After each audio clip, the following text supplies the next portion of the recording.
10, investigated reported disturbance at Acer Plaza. 10-4 dispatcher, verify address. That's Acer Plaza, repeat, Acer Plaza.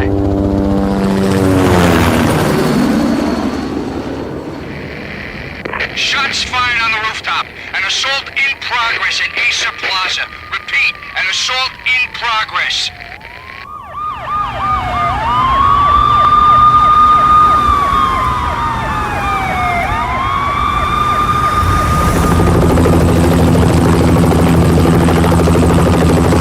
It's a war zone down here. 1085 dispatcher, need additional units. Additional units now. Officer in danger. Officer in danger.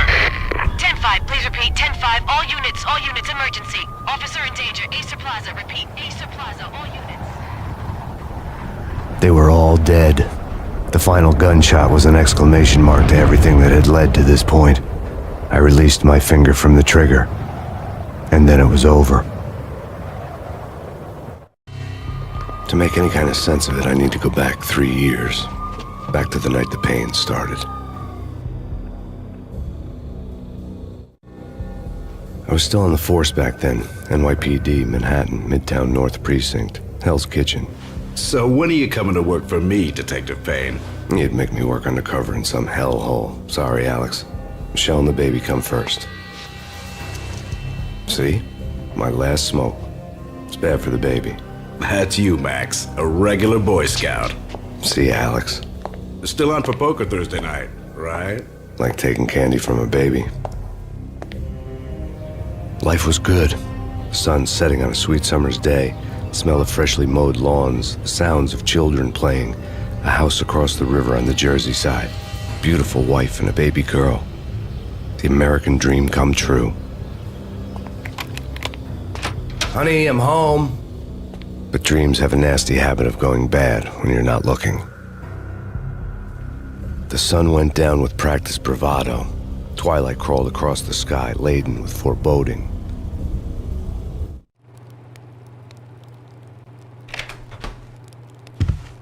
Michelle, honey, anybody home? I didn't like the way the show started. They'd give me the best seat in the house, front row center. What the hell? Something ugly had been tattooed on the wall, a map of things to come. It was a poison syringe, a magic tag full of diabolical meanings.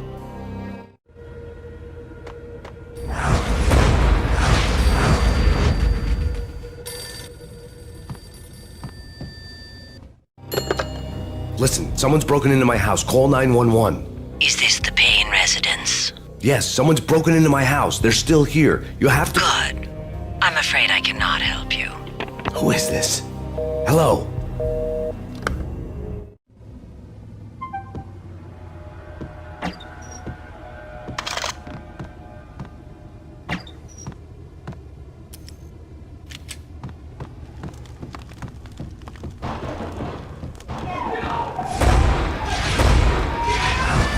Michelle!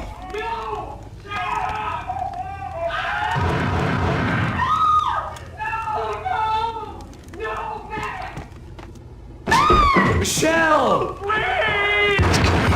Freeze! NYPD, drop it! Coming! I'm gonna hurt you. No, please, God, no. The flesh of fallen angels!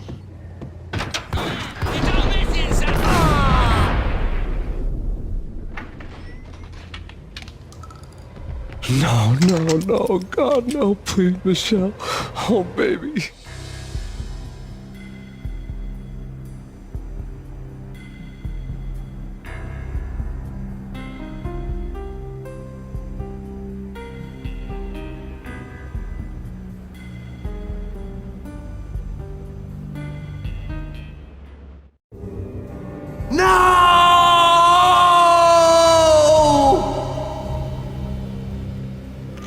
That was 3 years ago. Everything ripped apart in a New York minute. The killer junkies had been high on a previously unknown designer drug, Valkyr, V. After the funeral, I told Alex I'd be transferring to the DEA. It took us 3 long years to get a break in the Valkyr case.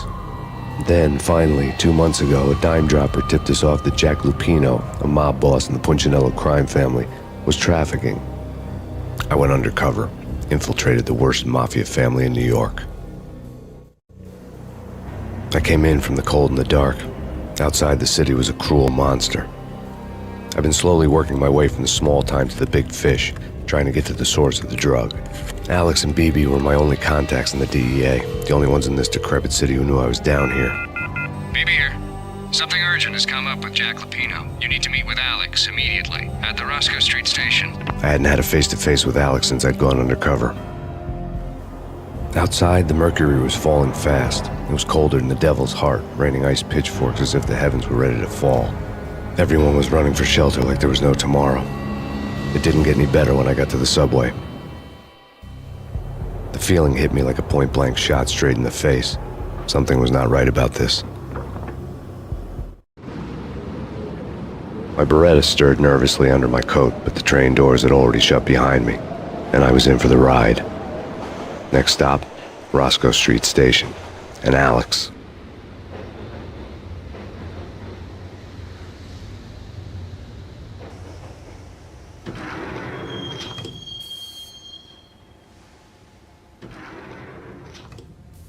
The station was drenched in gloom. Alex was a ghost, nowhere to be seen.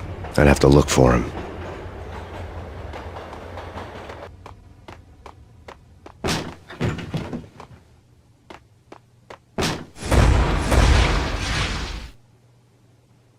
Death was in the air at Roscoe Street.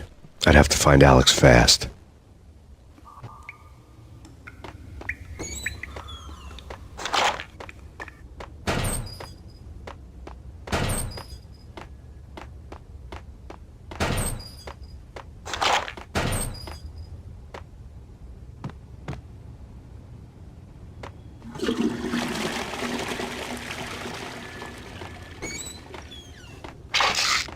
Pills would ease the pain. Wasn't Jake supposed to take care of this? He and Mickey are having too much fun. What the hell?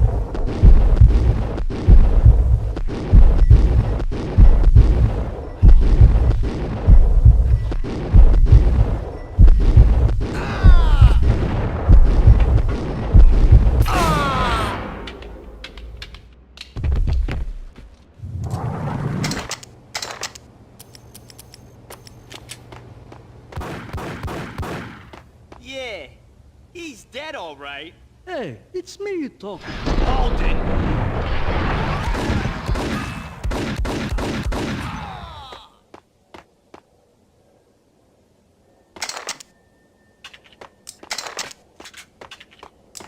Yo, guys, hey, we're getting around. You hear me?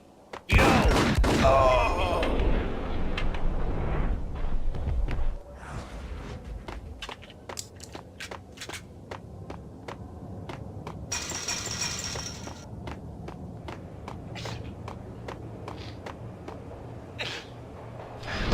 Hey!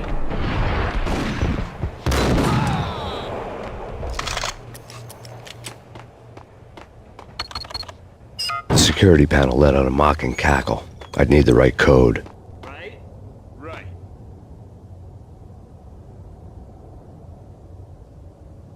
Hold it!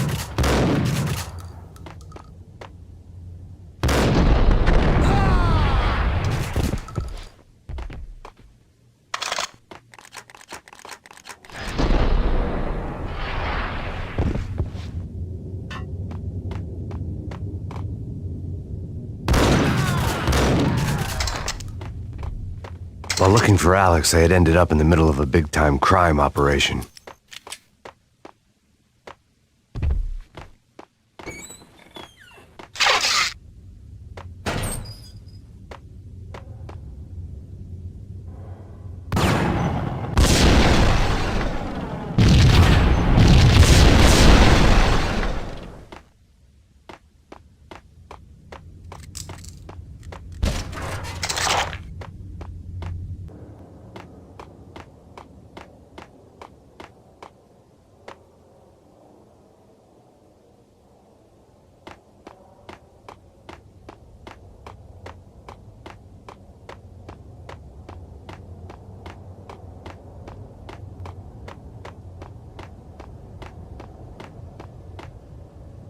kiss it goodbye.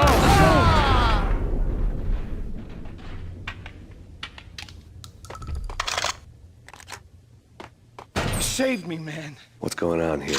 A massacre. These armed thugs just appeared from nowhere. We need to get help. I can make the call from the control room 1 floor up. Can you take me there? Sure, sounds good. Follow me.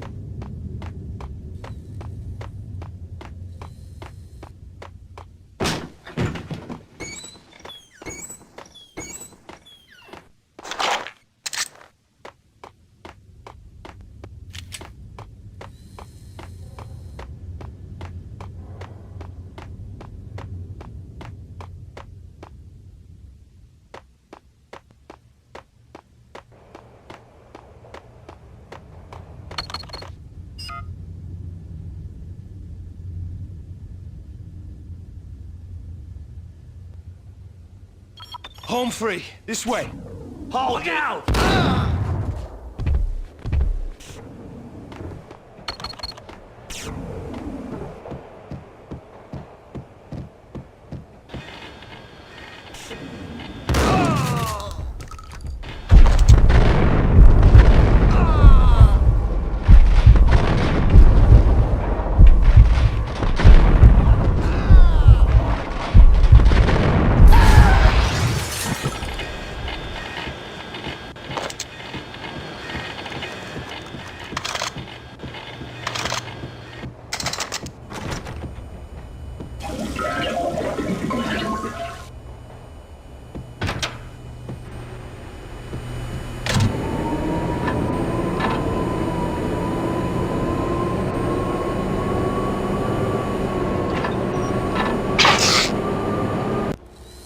The train lit up like a Christmas tree. The power was back on.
So much for being subtle.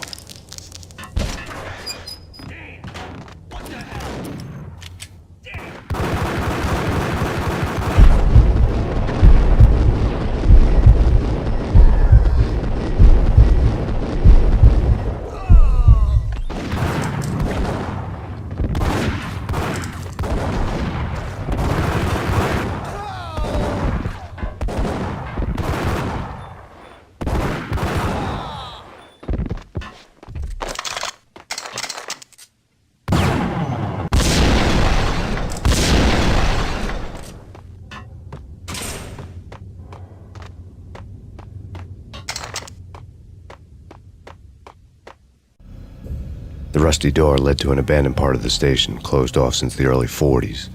Something big was going down in Roscoe Street. Maybe that's why Alex had wanted to meet me here. Maybe not. One way or the other, I was going to find out.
spooky. But also, it's like the failure. Get him! Oh! Ah!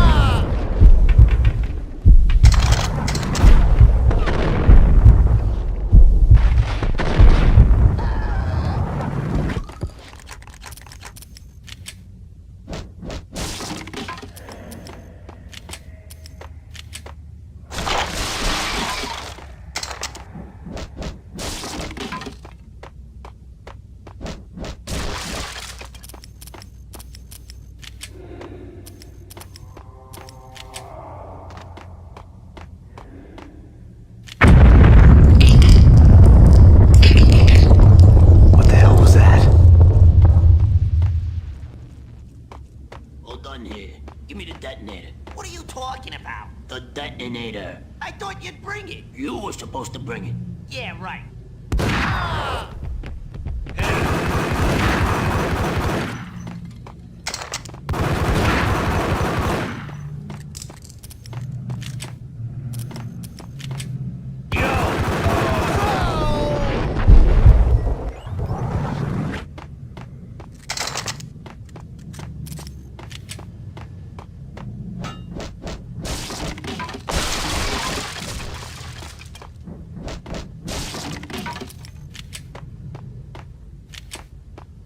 The door had been welded shut ages ago and the bomb was missing a detonator.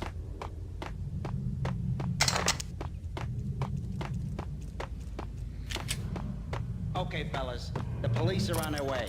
New York's finest, they're gonna be here soon.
Thank you.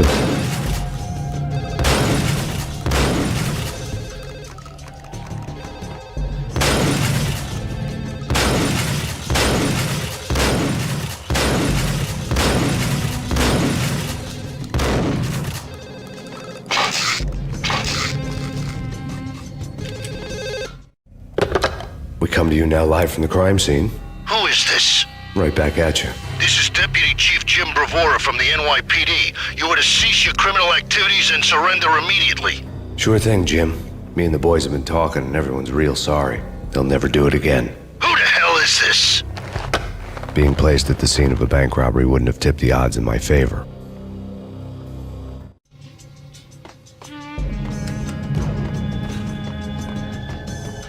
The bank robber's score lay on the table. The bank robbers have been after Acer Corporation bonds. The Acer success story had recently been on every channel and on the cover of every magazine.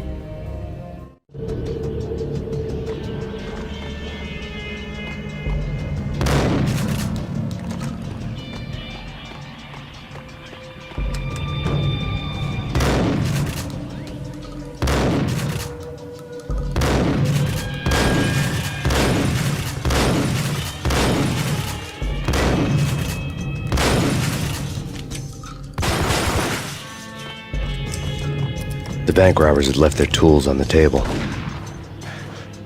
Judging by the detonators, the crooks had bought enough explosives to send Lady Liberty into orbit.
Max, Jesus, you almost gave me a heart attack. I nearly shot you. Alex, I'm glad to see you. What the hell's going on? There are more corpses here than at the city morgue. It's an armed robbery, a tunnel job straight to the Roscoe Bank vault through the old station wall. Is this why? This is Lupino's gig? This is Lupino's doing? Lupino's men? Really? You sure know how to pick a place? Can you get through? No, it's locked. We gotta get out of here. If it's Lupino, it's... Alex? Alex!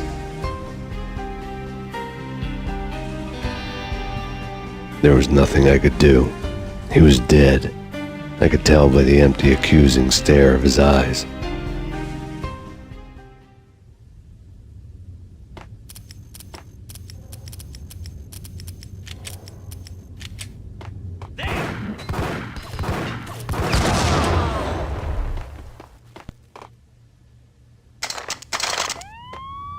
Let's get the hell out of here. We'll be fine. Just take it easy. I'm allergic to sirens. We gotta get moving. Shut up, okay? Get it.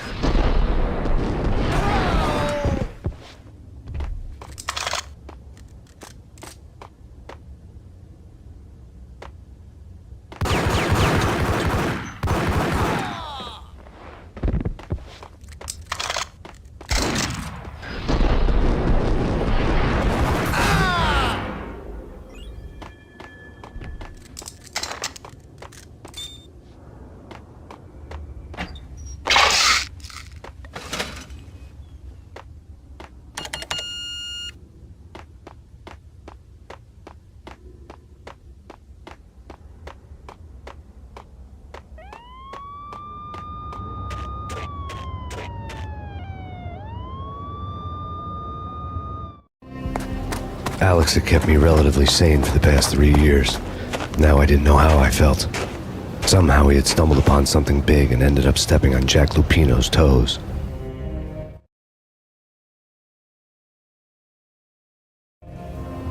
Lupino ran his racket of sex, drugs, and contract killings from a sleazy hotel in a slum block of tenements. The NYPD was closing in. I could hear the sirens. Their wail was a crescendo. Lupino thought he could get us by taking Alex out and leaving me to take the fall for it. All he had gotten was my attention. I went for the hotel first. It was a sad old thing with flickering lamps and faded colors, cheap mobster punks and tired-eyed prostitutes. I walked straight in, playing at Bogart, like I'd done 100 times before. The place was run by a couple of murdering mobsters with shark smiles. The Finito brothers. Ladies and gentlemen, it's the pain in the butt. Pain to the max. You're killing me.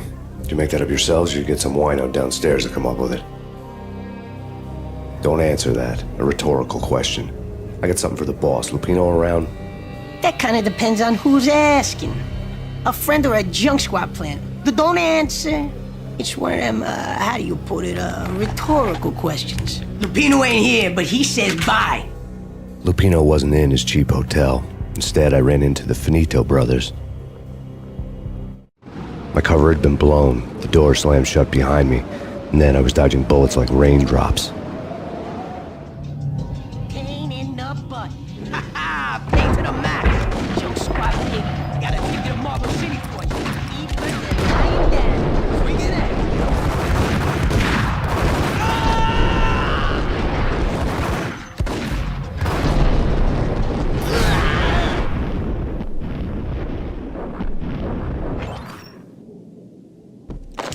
A letter on the desk caught my eye.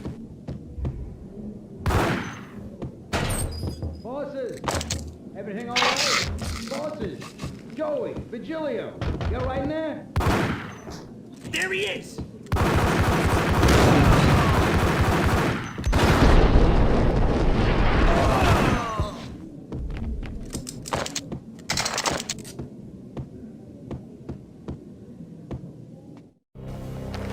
I had met Lupino only once. The gangster ran all his rackets through his right-hand man, Vinny Gagniti. Gagniti was a high-strung whiner on the verge of breaking apart, like an overamped Energizer bunny. He had the brains to run the business, but he lacked the balls, always falling short, taking his frustration out on underage addicts and call girls.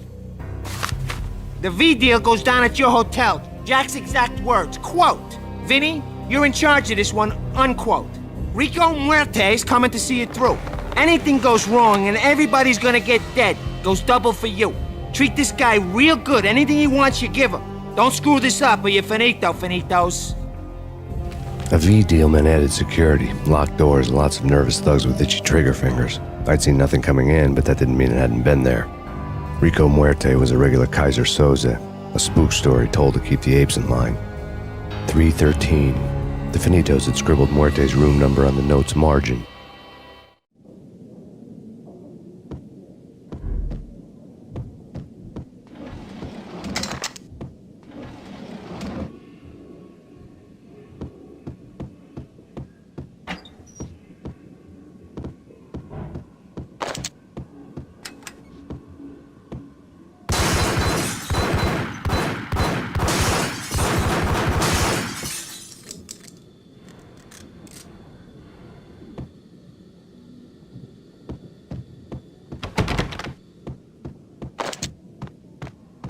Getting out was not going to be easy.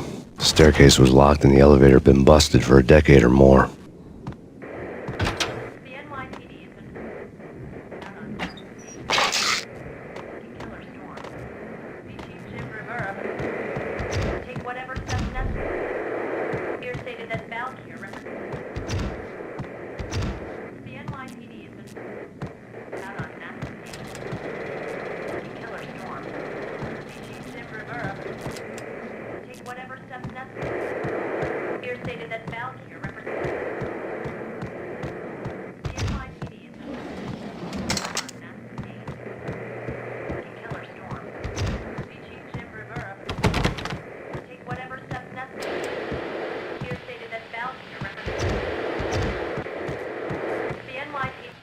In his press conference today, the mayor stated that Valkyr represents a clear danger to New York and called for drastic actions to eliminate the problem.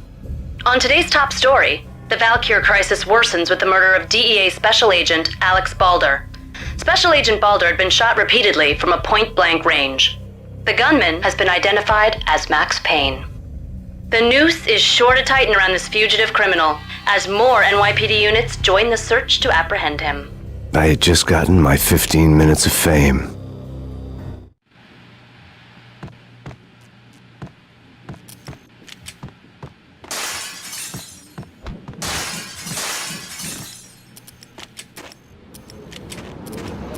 Yeah, something's wrong with the bosses. Payne's there and they're not answering. Let's go already. Payne's gonna pay in spades.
What the?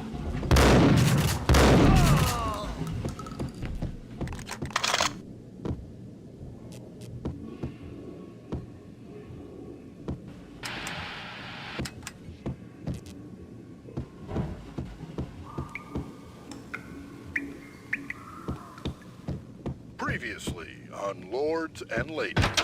Lady Amelia, Marquis Valentine asks for an audience. Thank you, Lawrence. My lady. My lord. And now, an all-new episode of Lords and Ladies, brought to you in part by Acer Corporation.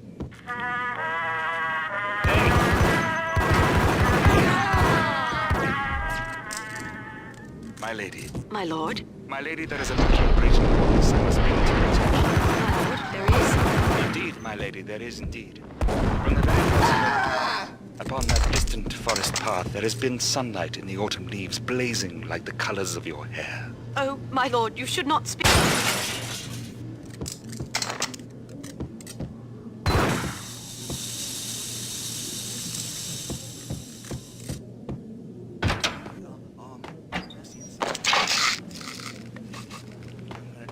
V-head junkies could go off without a warning.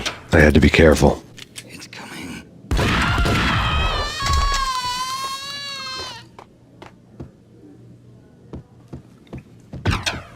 It's Payne!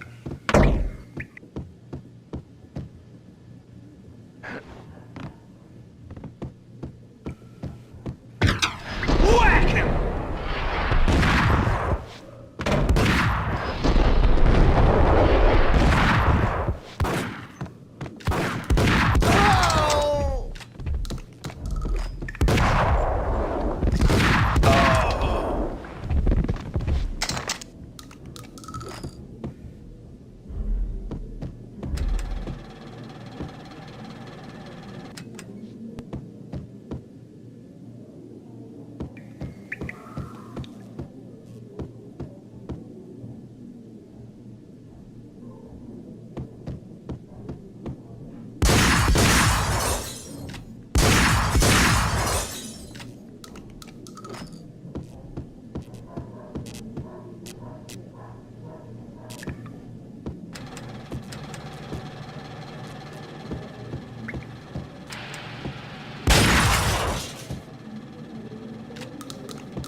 Piece of crap!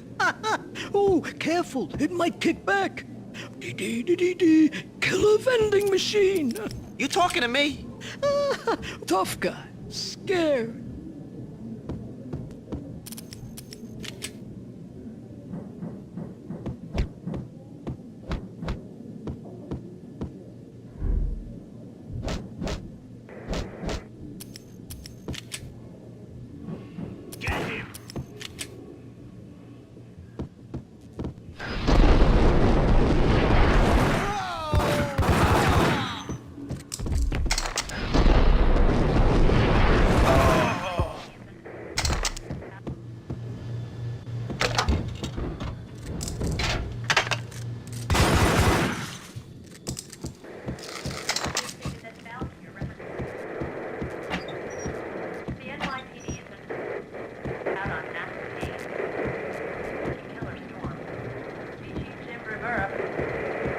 Whatever steps necessary. Here stated that Valkyrie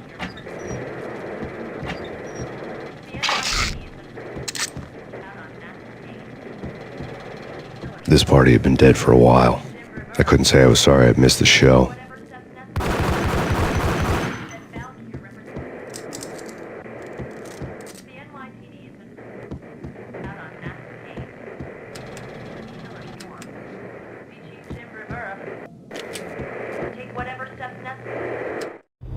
Tonight, the city's fight against the nightmare drug Valkyr took a turn for the worse as DEA Special Agent Alex Balder was found brutally slain at the Roscoe Street subway station. A suspect was seen leaving the site only moments after the shots had been fired, and the NYPD is currently in pursuit of Max Payne, a repeated felon believed to be armed and extremely dangerous. And now the weather. The worst winter storm in recorded history continues to pound the city. Here stated that Valkyr represents the NYPD is out on Max Payne.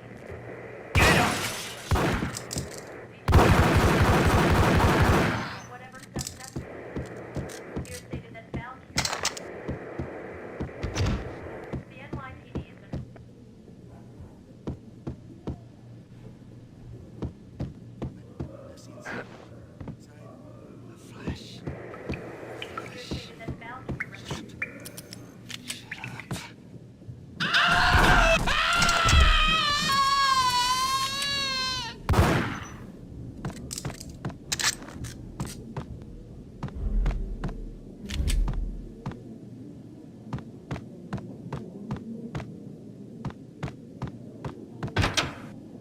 down!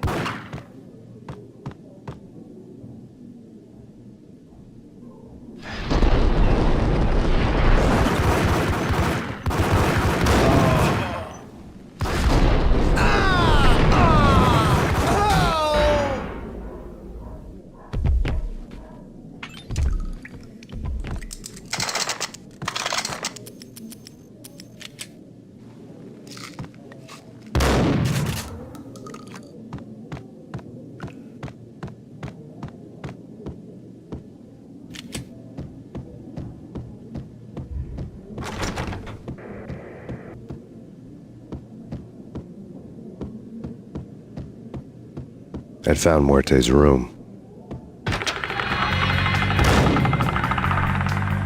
Muerte had received a letter.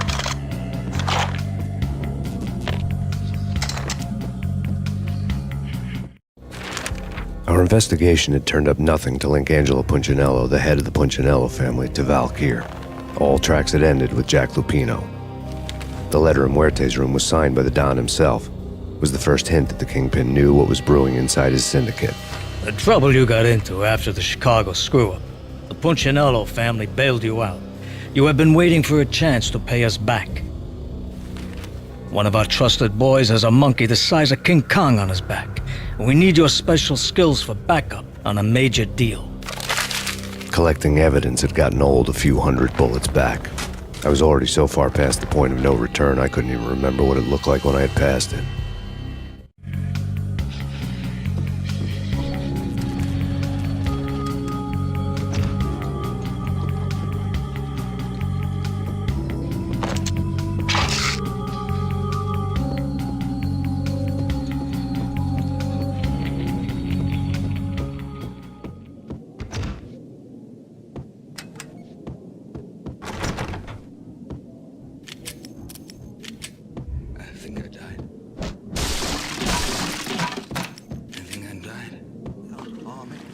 Hey!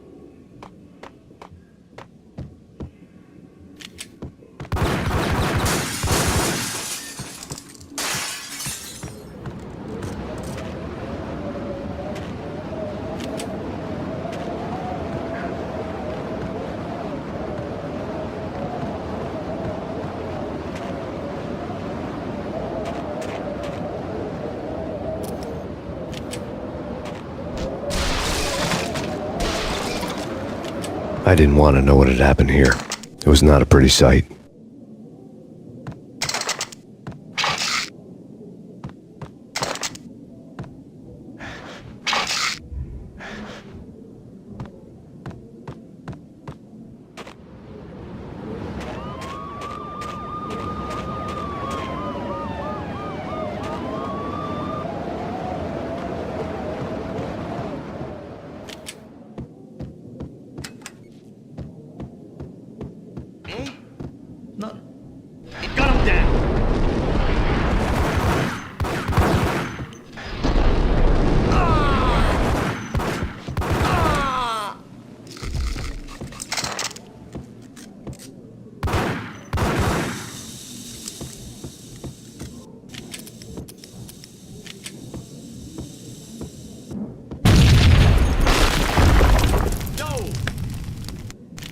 You. God damn! I thought it was a bomb for sure. Hey!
hooker had left her diary on the table.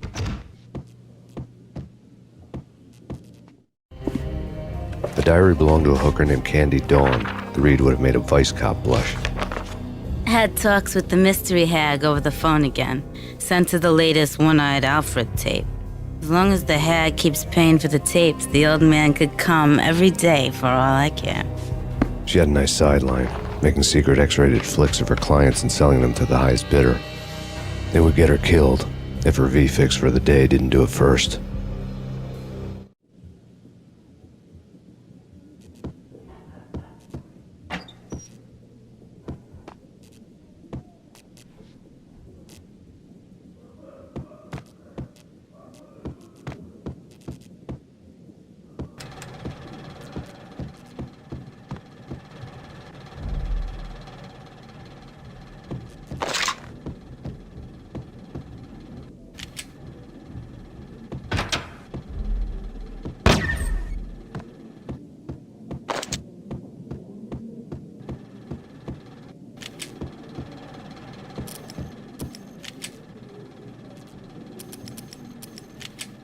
What the?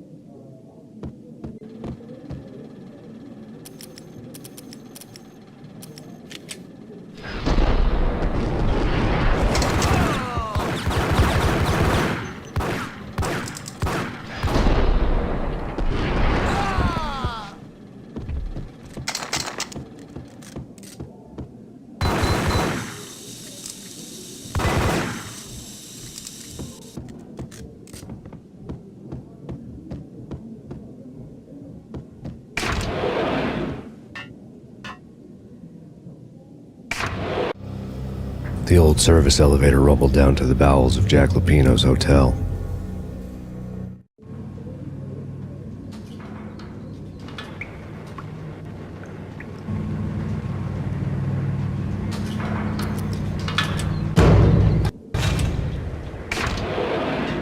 It was freaking crazy. The cops were doing a full-scale siege next door. More traffic than rush hour. I mean, bleeding bastards running back and forth, Ronnie and Jimbo to throw, and in the middle of all this, here we were. I didn't give a damn, just going with the flow. So what happened?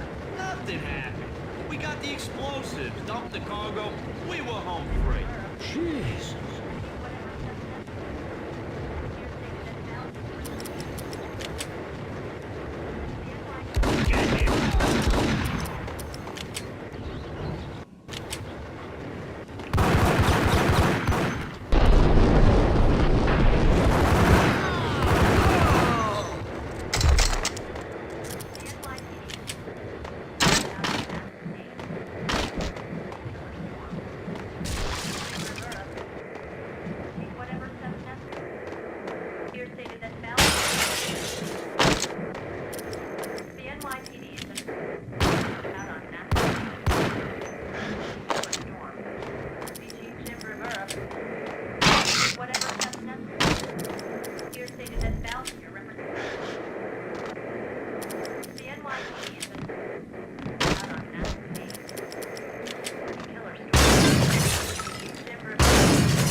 A winter storm warning is in effect in the whole tri-state area, as both freezing rain and heavy snowfall continue. Many roadways are already closed, and people are advised to stay indoors. The severe blizzard has ravaged New York for 3 days now, with no end in sight. We'd been snowed from the start in the Valkyr case. The forecast said there was plenty more where that had come from. But the snowbound city was on my side. Less chance of innocent bystanders getting caught in the crossfire.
Exhibit number 1, a newspaper.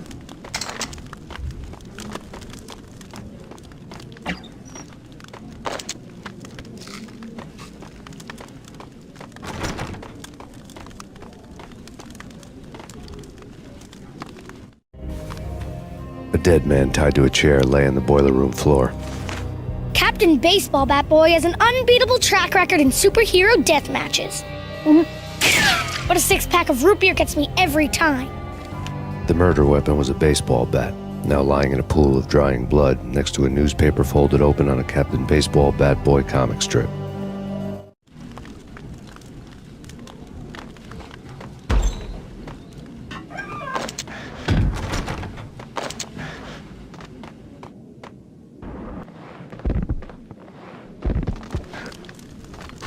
Take vampire movies. Why are they always set in LA or Mexico? They can't even get a tan. Whack!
Chill with the guns.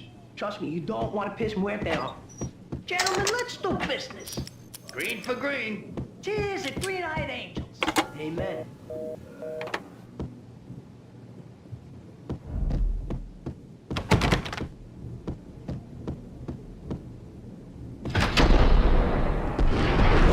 Got him down.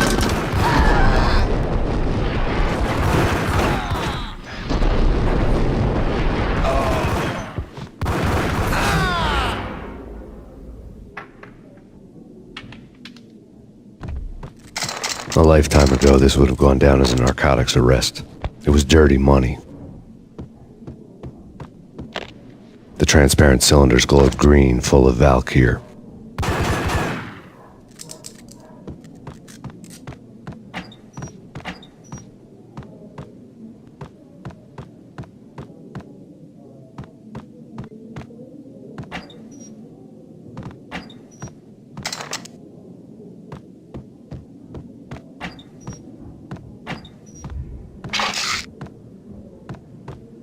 There was a key on the table.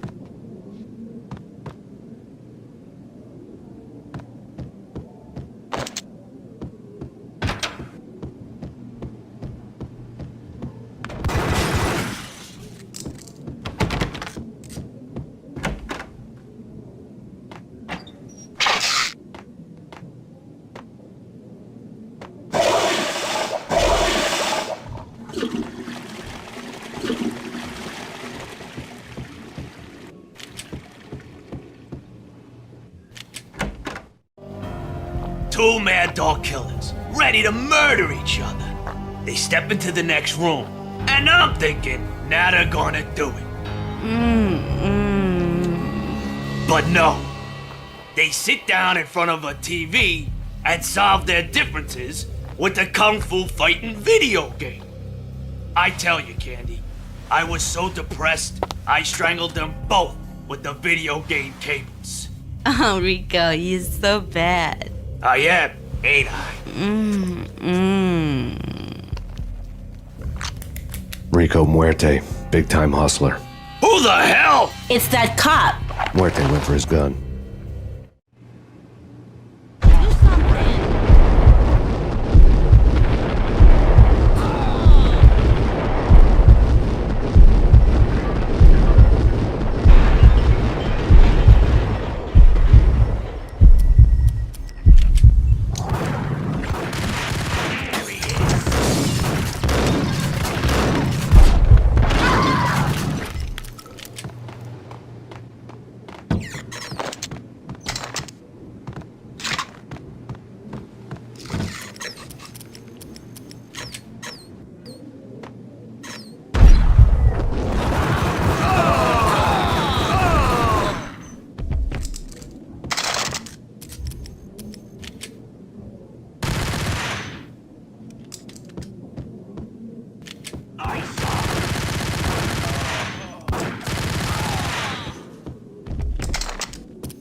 The antique switchboard was still in use.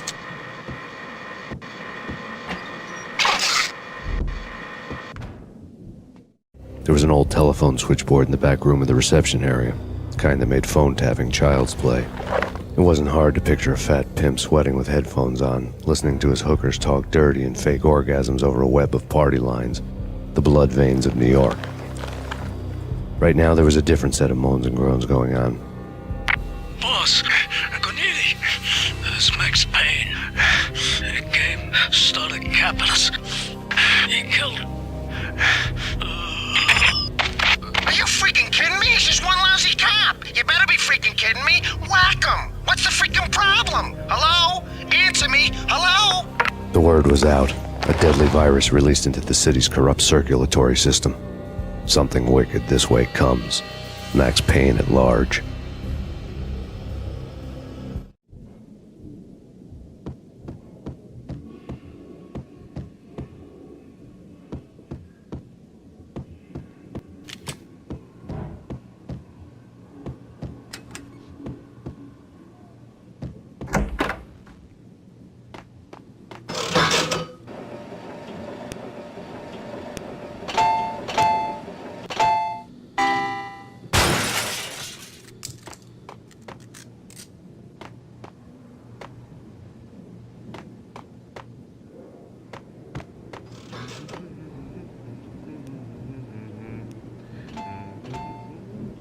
You think you could take my money? You know who you're dealing with? Huh? Do you? Do you?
Turn around, walk away, blow town.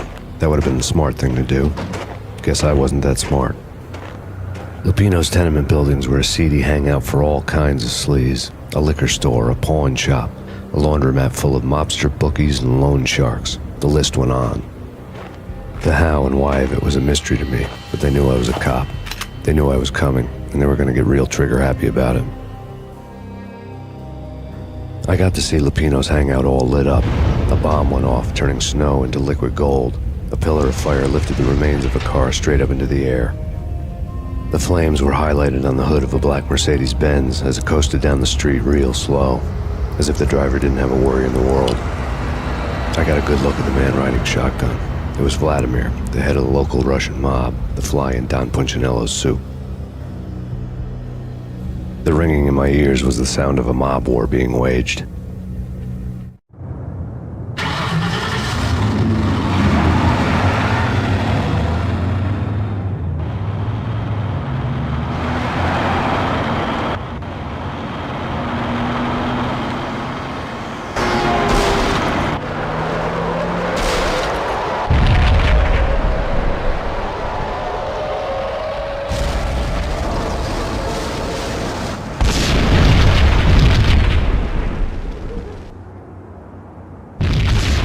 Another bomb exploded inside the closest slum building. It was a lucky break. The goons inside were spooked, but luck always came with a price tag. More bombs could still be ticking inside, and the cops would already be on their way. Jack Lupino's suite was on the top floor. At least it used to be, before the explosive makeover. I don't know, man. I don't know about this. Quit worrying, man. Think of it as... Yo!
The headlines were a depressing read.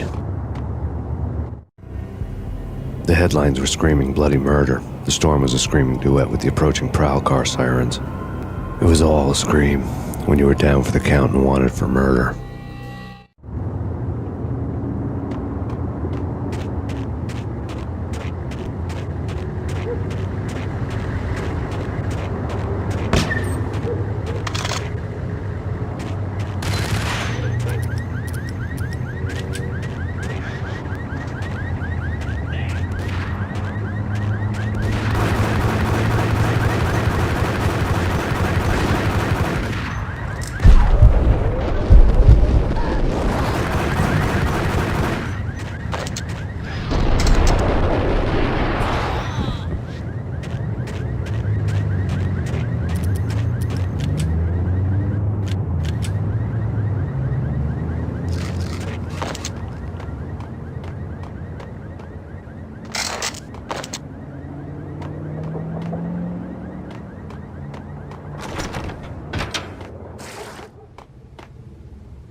building was rigged with explosives.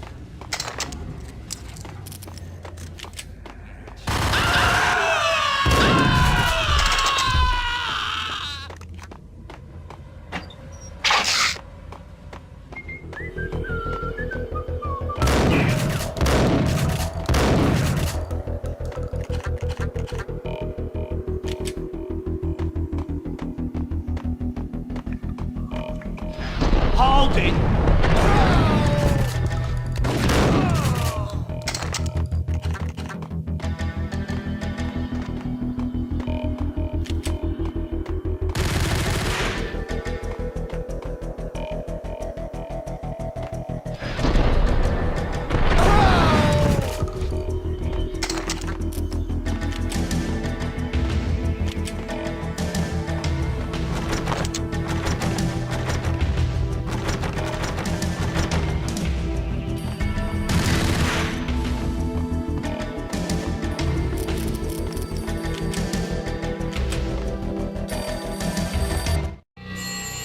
A beaten-up phone in the entrance hall was ringing. It could have been just a junkie in need of a fix, but it turned out to be something more sinister than that. Am I speaking to Mr. Payne? Who wants to know? My name is Alfred Wooden. You must hurry. The police are on their way. Tell me something I don't know. They know you're there. How? And what's it to you? I will contact you again. The cops arrived, sirens singing in the off-key harmony of a manic-depressive choir.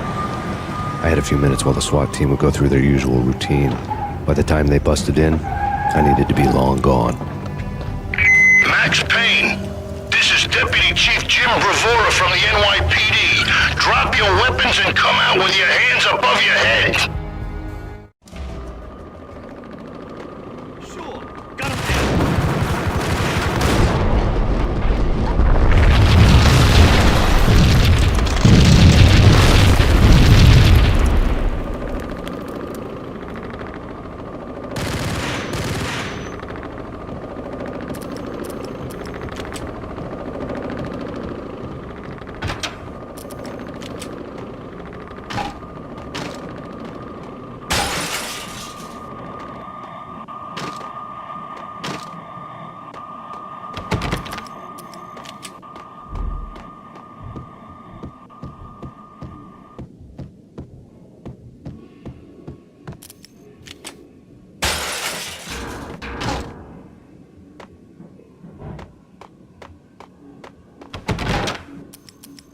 Someone had left a letter on the counter. There was a key on the shelf.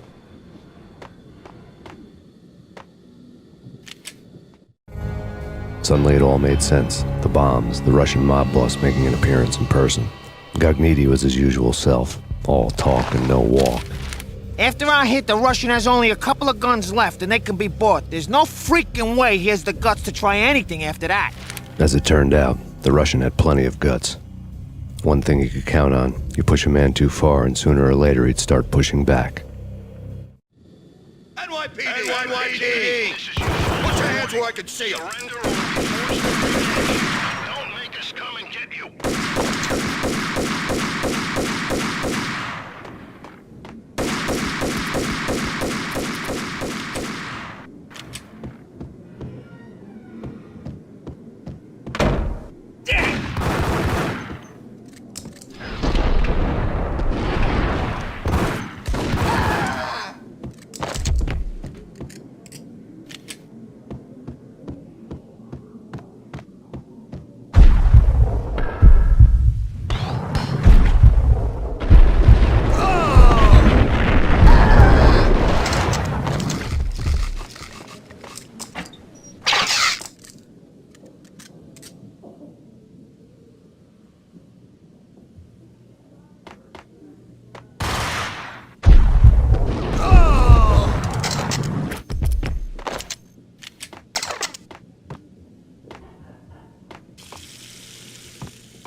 The bombs had destroyed all the stairs up to Lupino's office.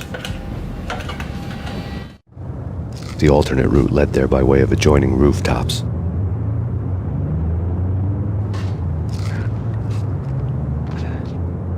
It's never been this cold. Never ever. It's like the sky's falling. Yes, sir. It's the end of the world as we know it.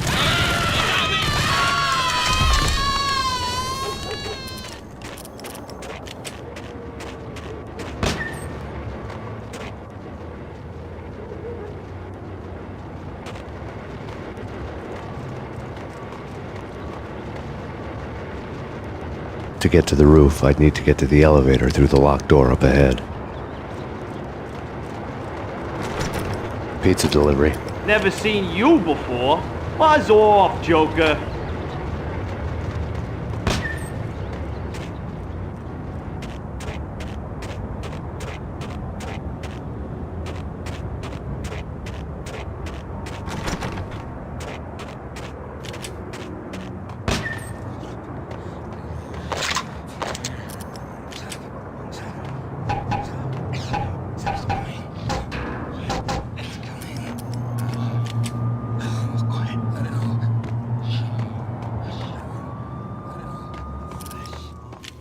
Max Payne.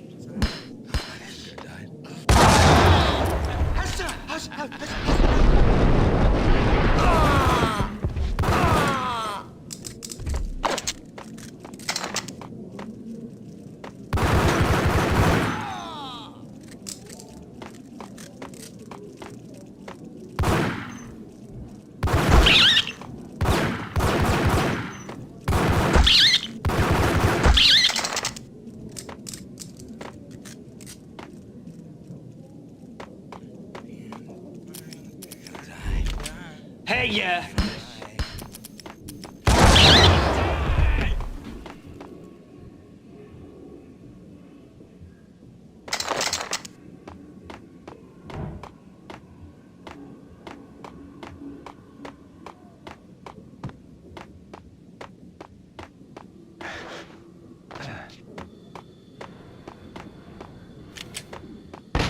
No, don't shoot. You know the clowns at the laundry? Me? No. You're no good to me then. What? No, the laundry, yeah. I know him, yeah. Get me in there. Okay.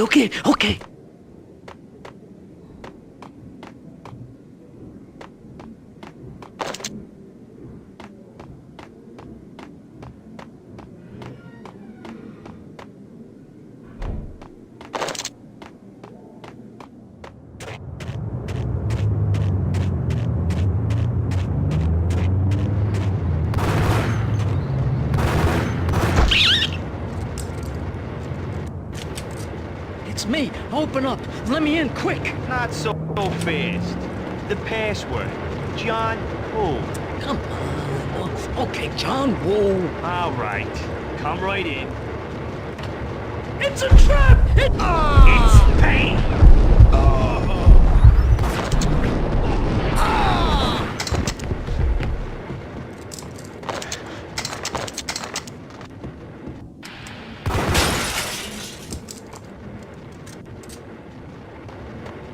It was dirty money.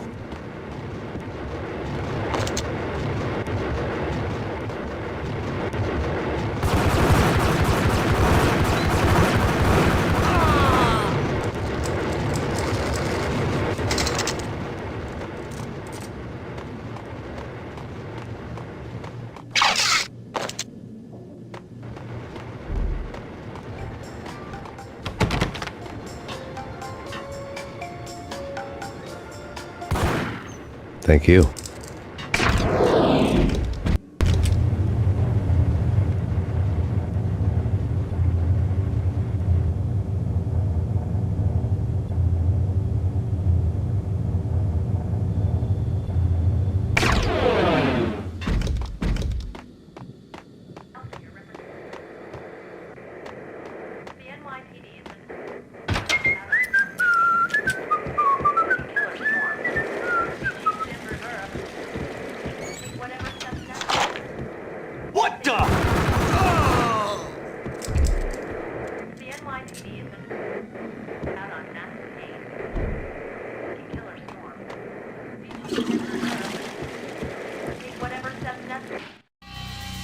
New York City is in crisis tonight, with reports of Valkyr-related gang war in the streets of the Bronx. Apparently, Max Payne, wanted for questioning in connection with the slaying of a DEA special agent earlier tonight, is waging a one-man war against his former partners in crime. Among the listed casualties so far are notorious mafia members Joey and Virgilio Finito, as well as Rico Muerte, himself a fugitive from the law, and a suspect for several murders in the Chicago area. The NYPD has been placed on full alert. A citywide APB has been put out on Max Payne. Deputy Chief Jim Bravura has promised to take whatever steps necessary to bring him to justice. What those steps may be remains to be seen. For NYCNN TV News, this is Kira Silver.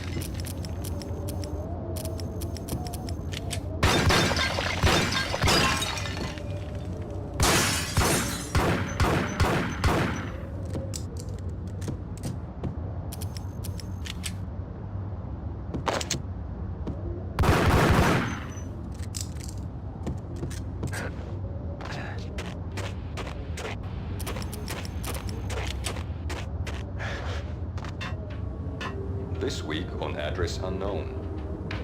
What the hell? I don't want to go. It's the last place I went. But that's where I always end up.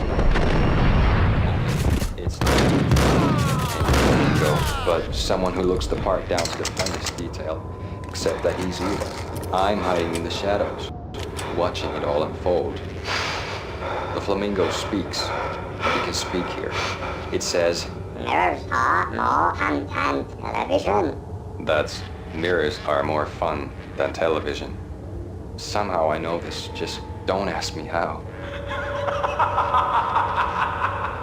And I, not me, but my double, nods and smirks at this like it was the funniest thing in the world. And then something goes wrong, and suddenly they know I'm there, hiding behind them, and they both turn to look at me with cold eyes. And the flamingo speaks again. Threshold tolerant angels. I have no idea what that means.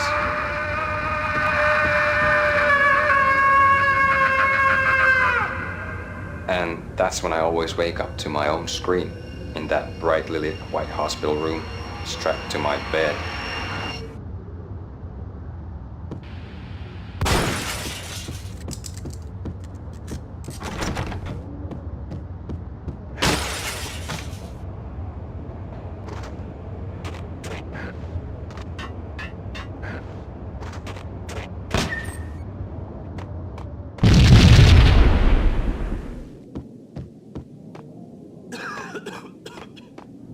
Red, blue, or green? It's always red or blue in the movies. So, green? No, not the...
Vinny Gognitti. Just the man I've been killing to see. Payne? Freaking fat! I knew from day one there was something screwy about you. What do you think you're doing? You're a freaking cop. You ain't got squad on us. You can't just come in here waving your piece like it meant something. Yeah! Oh my God! Oh God, you shot me! Ah! You're dead, Payne! What the hell are you waiting for, you apes? Kill him! Kill him! With pleasure, boss. Gognitti bailed. I made like Chow Yun Fat.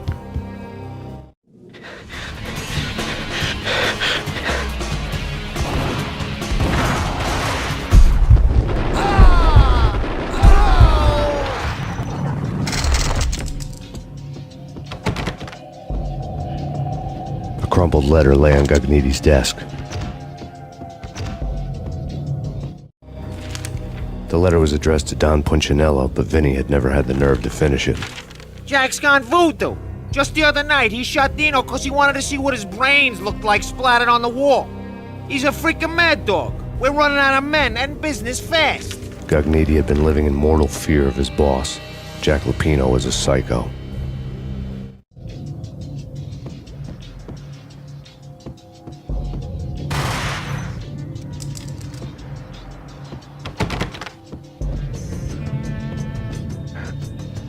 Vinny Gognitti was running scared. He could run, but with a bullet in his stomach like a broken bottle of Tabasco, he was quickly running out of time. He knew where his boss was, and I wanted to square things up with Jack Lupino.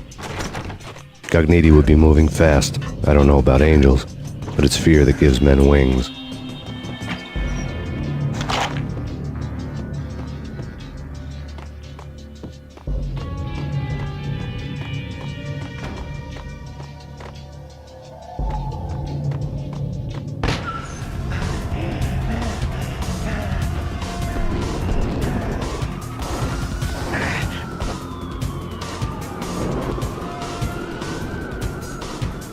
Gognitti hitched a ride.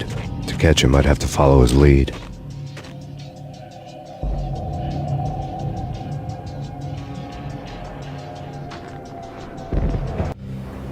This was my second train ride of the night. The way it started didn't promise anything better than the last one. Freezing wind tearing at my face like sandpaper and razors, ice hard and slick under my hands and feet. And somewhere in the background, the wail of sirens, the city howling after me. New York sped by in fast forward. Dark rooftop water towers and a dead forest of antennas and chimneys, all a blur. When the train he was riding slowed down, Gognitti made his move.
It's Payne! He's coming down the stairs! Shoot the bastard! Okay, boss, you got it. No problem.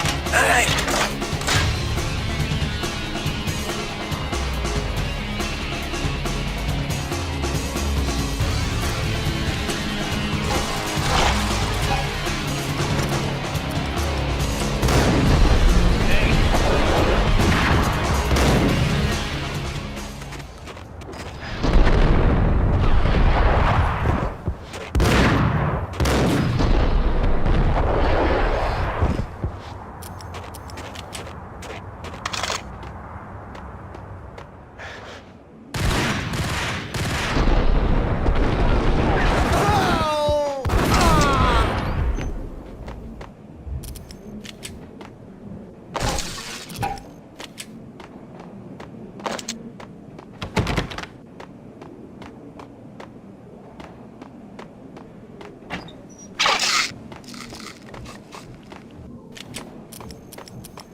Max Payne has nowhere left to go. We are very close to capturing him. You'll get a full statement then. Right now, I've got better things to do, ma'am. That was Deputy Chief Jim Rivera from the NYPD with no further comment at this time. Apart from his suspicious food habits, I figured Bravura to be one of the good guys. Fate had just dropped us on different sides in this. But when it came to capturing me, he was way out of his league. I had already ditched the cops a couple of rooftops back. For now.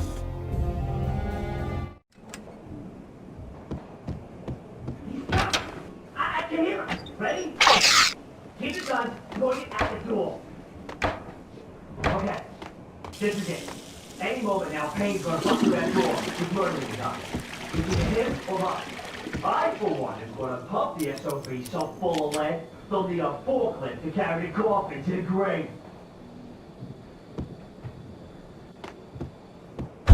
Whack the sucker!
Open, goddammit! Payne! I'll kill you, you lousy freaking cop! Whack the sucker!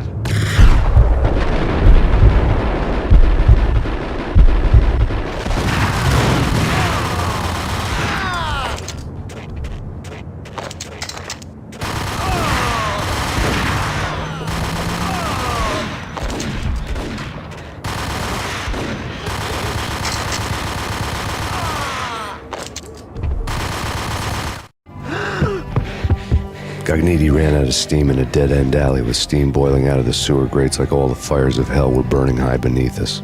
It was shakedown time. Where's Lupino? Screw you! Bad start, Vinny. Police brutality! I rate pretty high on that. You can't just hurt me in cold blood! Just keep telling yourself that. Listen good, Candyman. I'm not gonna be anybody's fall guy. I wanna know where your boss is hiding. There was no glory in this. I hadn't asked for this crap. Trouble had come to me in big dark swarms. The good and the just were like gold dust in the city. I had no illusions. I was not one of them. I was no hero. Just me and the gun and the crook. My options had decreased to a singular course. I'll tell you, just don't hurt me no more! Lupino's at Ragnarok, the nightclub! Book me! Take me, hold me to the freaking jail, just don't hurt me! Your rights will be ready at your funeral. Ragnarok was Lupino's private nightclub, a den of drugs built into an old theater. I knew what waited inside. V-head junkies ready to explode in random acts of senseless violence, and Lupino's goon squad, the worst stone-cold killers this side of hell. Ragnarok was as inviting as a headache, flickering and flashing to a machine gun beat. The belly of the nightclub was a gothic theme park that began with bondage games and led to the nasty stuff from there. As subtle with its dark message as a cop killer bullet through the heart, like father, like son, just like Jack Lupino.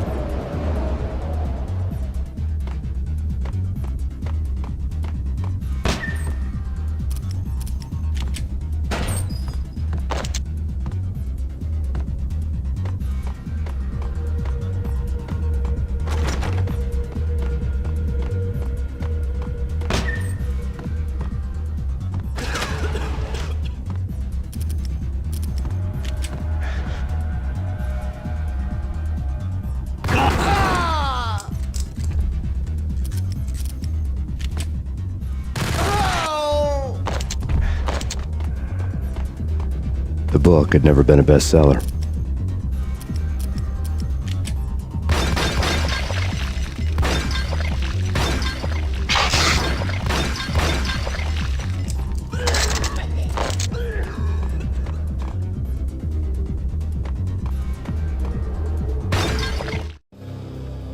Given the setting, I was surprised to find that somebody had been passing time reading. The paperback was entitled, The Age of Murder and Storm. The blurb on the back mentioned Norse mythos and Ragnarok, the end of a Viking world with a terrible winter that covered the earth in ice, when vile crimes were rampant and all humanity lost. I could see how somebody impressionable might get it into their head that we were at the end of time. I was also beginning to see what the nightclub and its owner were all about.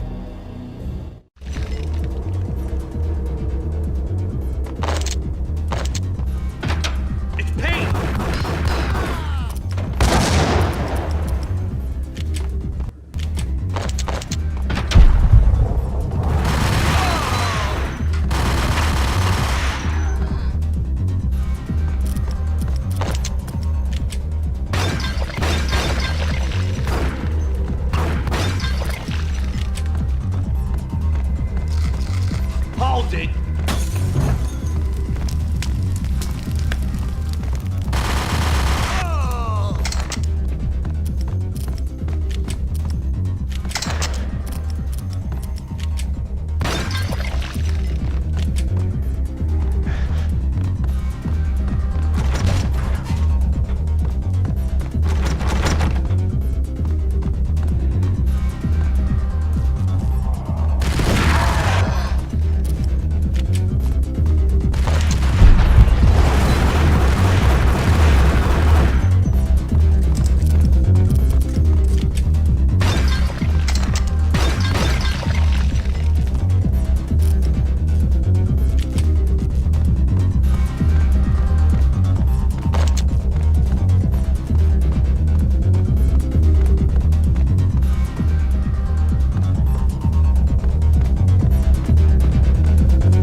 Books on the occult had been piled on the table.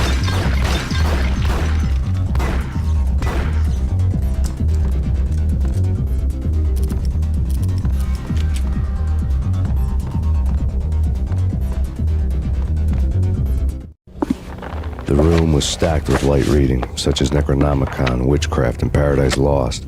Old exotic titles like Malleus Maleficarum and De Umbrarum Reini Novum Portis. Books with pentagrams on their covers, all dealing with the occult and the infernal, lying between stacks of horror videos and a couple of Ouija boards. The only thing I could take seriously was the thought of Lupino taking it seriously. He had been spending a lot of time getting intimate with the guy downstairs.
Karaoke never was my scene.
What the?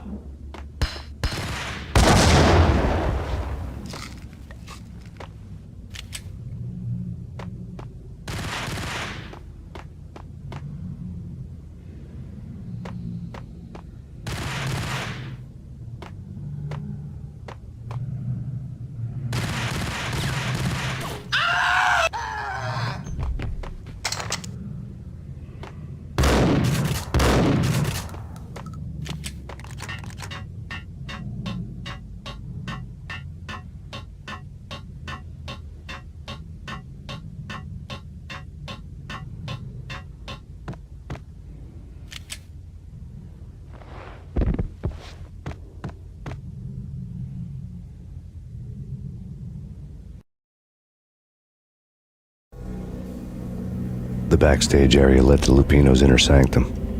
The hot air inside was like an invisible wall, thick with incense and something else, a sickly sweet smell that made you gag. This was the rotten core of the Big Apple. Lupino lurked somewhere ahead, like a spider at the center of his web, waiting. The vapors in the air started to make my head swim. Torn pieces of a letter lay scattered on the sofa.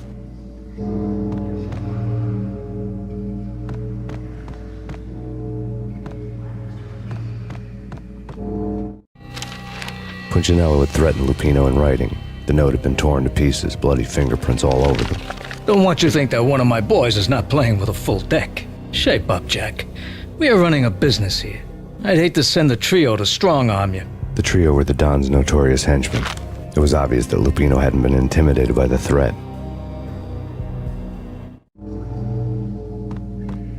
Lupino's notes covered the table. Jack Lupino was crazy, all right. The table was scattered with notes of demented arcane nonsense written in rusty blood, a mishmash list of demons, devils, and dark gods evoked. Beelzebub, Asmodeus, Baphomet, Lucifer, Loki, Cthulhu, Lilith, Hela! Blood given to you all. He was after that old Faustian deal, your soul for power and fortune. Just sign on the dotted line with your blood.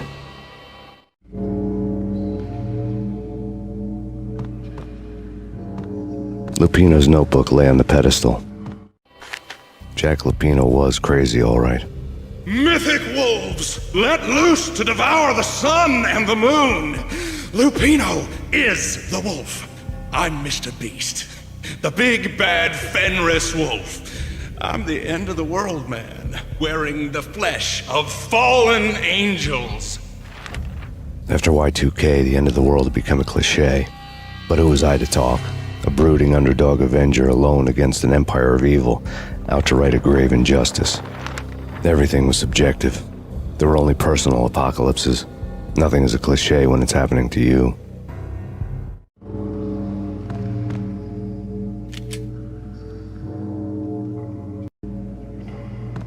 The flesh of fallen angels! Come to me all! Astaroth, Beelzebub, Asmodeus, Baphomet, Lucifer, Loki, Satan, Cthulhu, Lilith, Hela! Blood to you all! Secret. Living under the skin of reality. I've seen it. The corruption of flesh.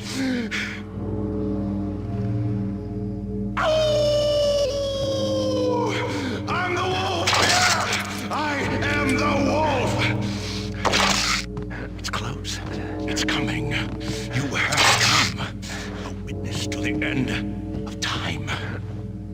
It's now! I will rise to her side! I don't need the words! I'm beyond the words!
I had known there'd have to be a catch in it somewhere, and this one was the Empire State Building of catches.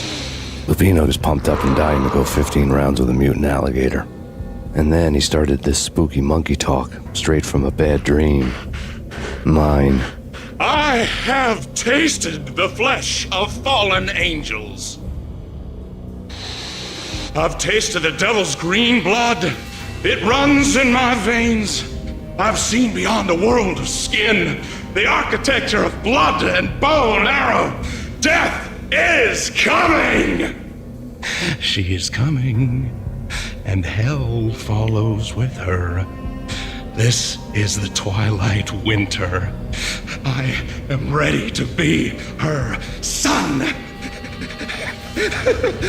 Her time is now, and all who stand in her way must die!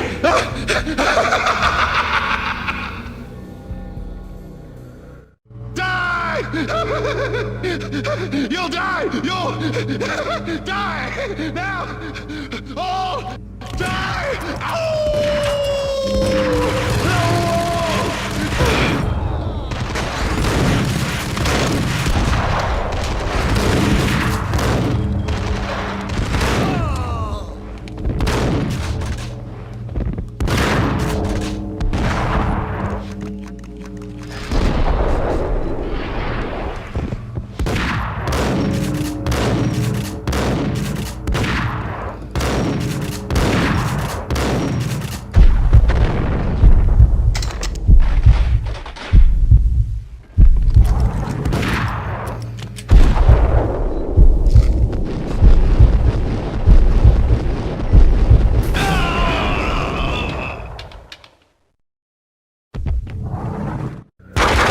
Lupino finally went down.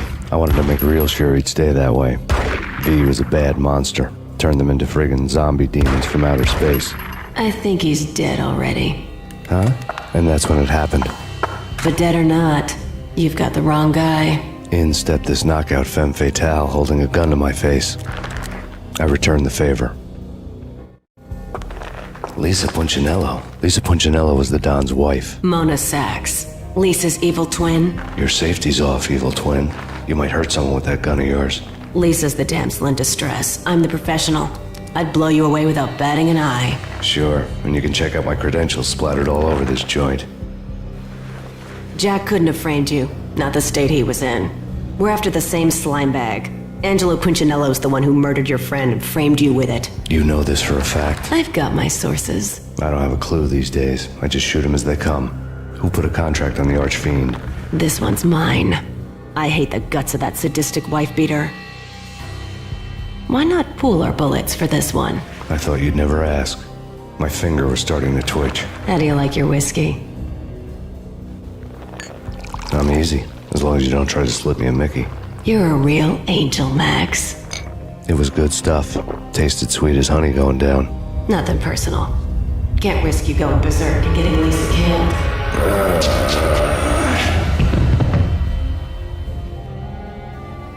The nightmare was always the same. Violent shapes moving in darkness, old and ugly. The killer's mad laughter was a riddle filled with wicked innuendo.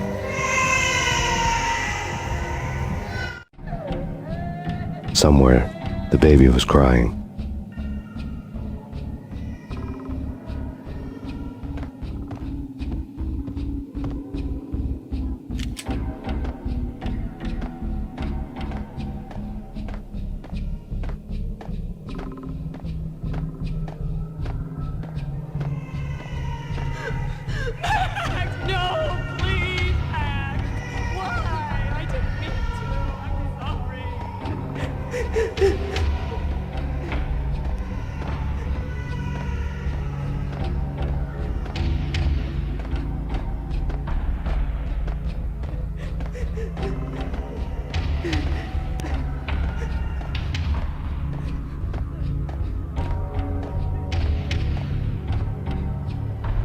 Should have known it when we found you snoring next to Lupino's corpse.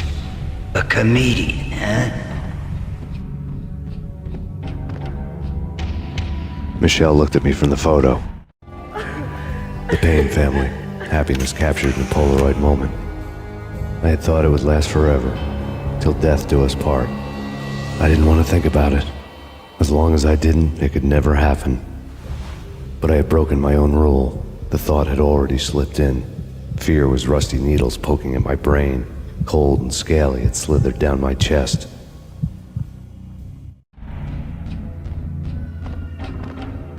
The pictures were filled with good old times.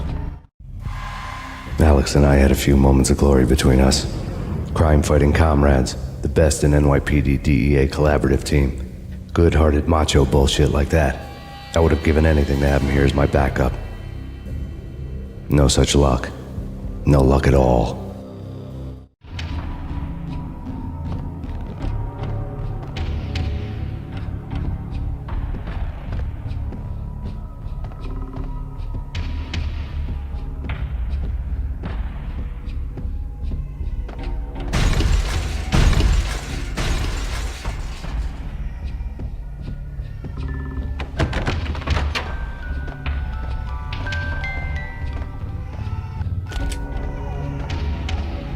I really love to watch cartoons.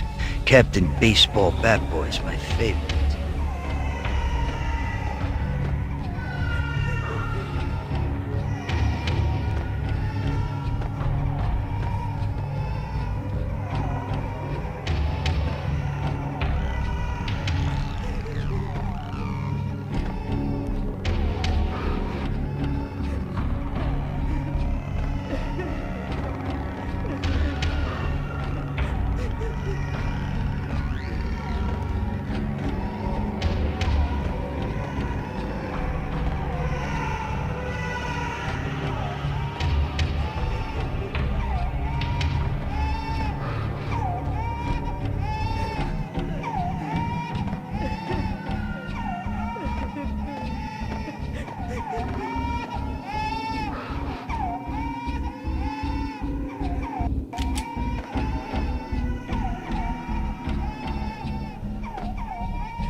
No, please God, no.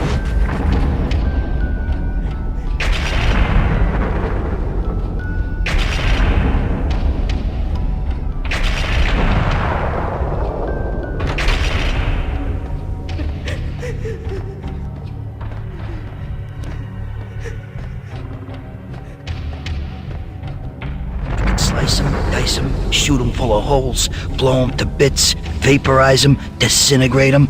No matter what you do, they'll still be back, good as new. Michelle's diary lay on the table.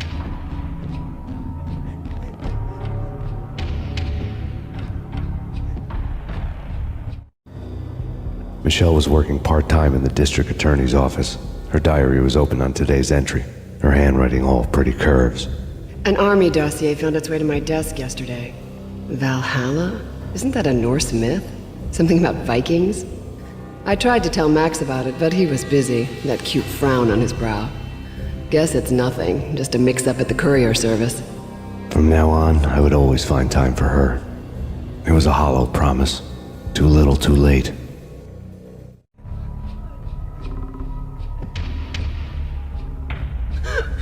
Max, no, please, Max. Why? I didn't mean to. I'm sorry.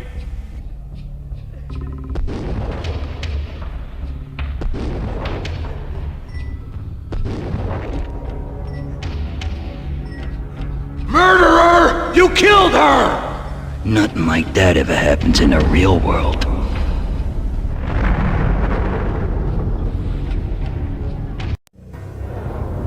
I woke up in a bad dream. My head felt 2 sizes too small for my brain. Max Payne. I envy your name. And the killer was smiling. Pleased to meet you. I'm Frankie the Bat Niagara. Niagara, as in you cry a lot?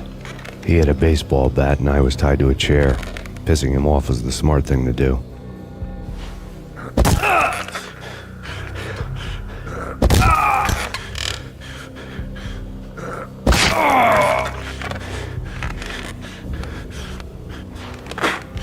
Nothing wrong with a little laugh now and then.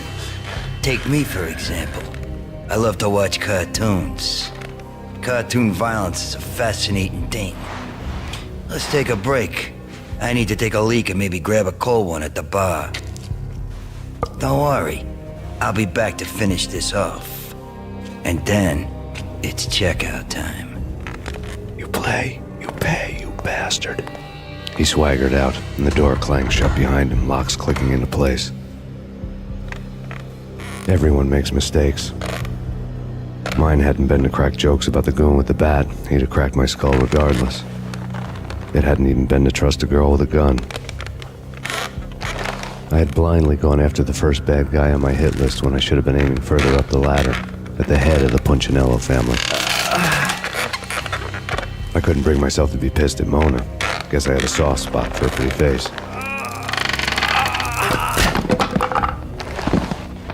But when somebody decides to play baseball with your head, you tend to get sore. They had dragged me back to the basement of Lupino's hotel. I was beaten, bruised, and blue. I felt like the chair I had broken to get free.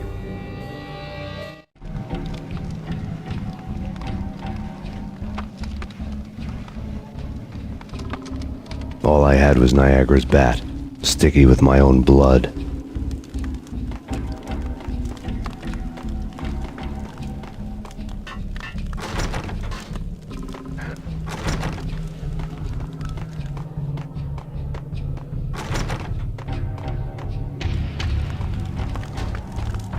Without a gun, I'd be no match for Frankie's men. I'd have to play hide and seek with them.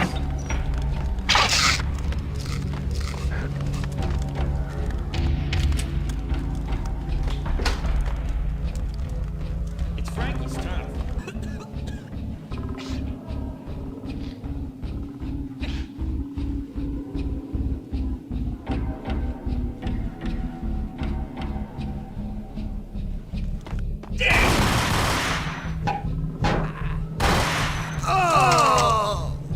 Hold it!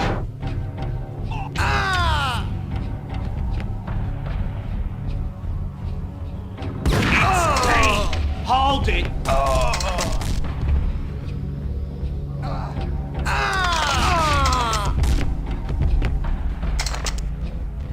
Yo!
Another newspaper caption for a murder scene.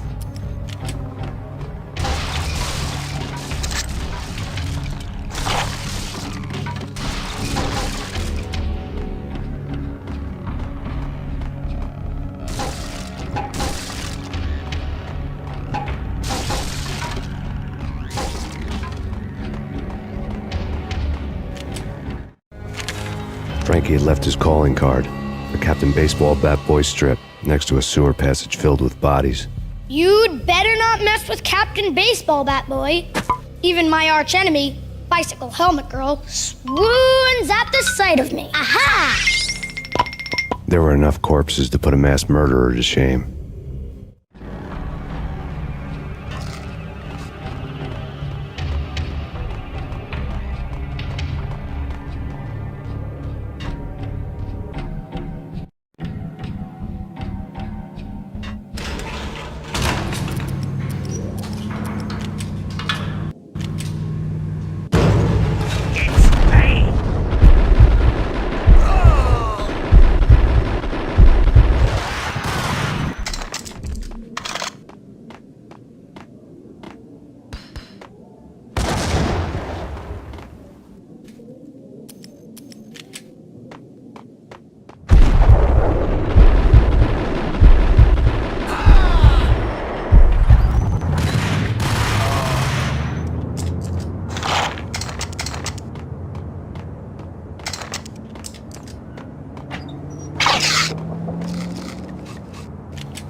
Things were fast going from bad to worse.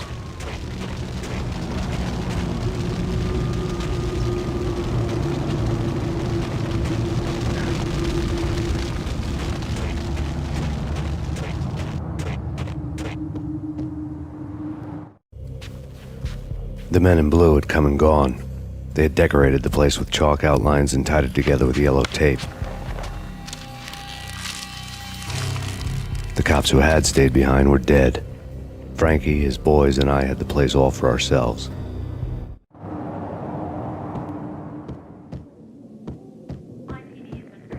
Just forget about it. Just forget about it. Hey, just forget about it. That crazy witch, you should have heard her. She was a real scream when the boys caught her trying to cap the Don. Oh, that's friggin' bad. To the trio? That's even worse than what Frankie's doing to that poor bastard downstairs. She's gonna take a long time to die. The mobster muscle on the phone was talking about Mona. Punchinello's trio were nothing but bad news.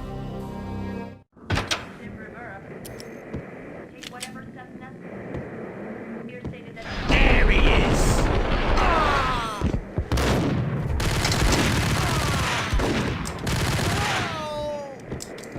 More evidence that Punchinello didn't like me much.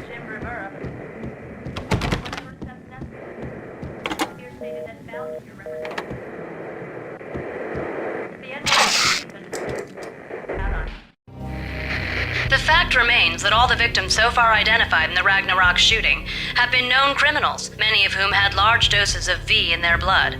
Reliable sources say that Max Payne was also among those killed, although no body has been recovered at this time. Reliable sources. That meant somebody thought the Mafia had me, and didn't want the cops snooping around anymore. The body would be delivered to them barely recognizable. Case closed. Don Punchinello had the power to be that reliable source, which was no news. But his news was old news. Framing me hadn't been enough.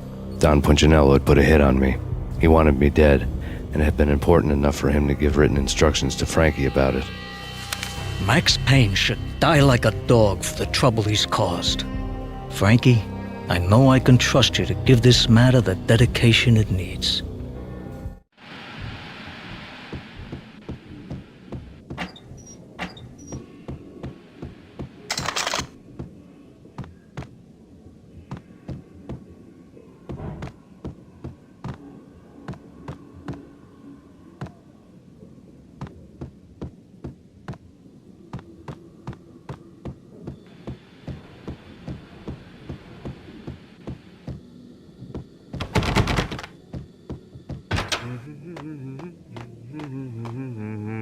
Yo!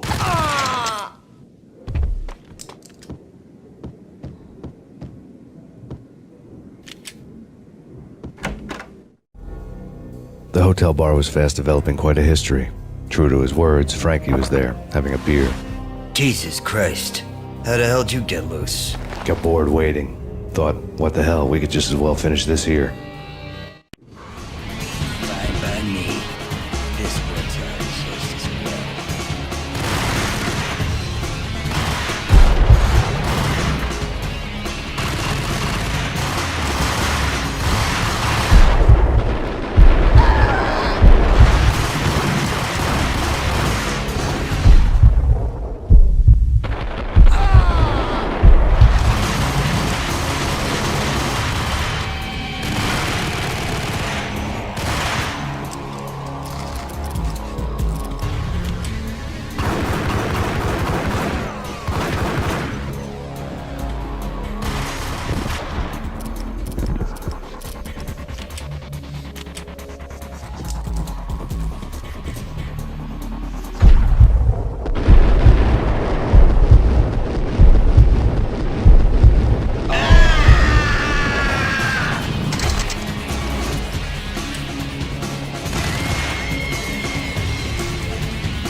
Thank you. You've been a lovely audience.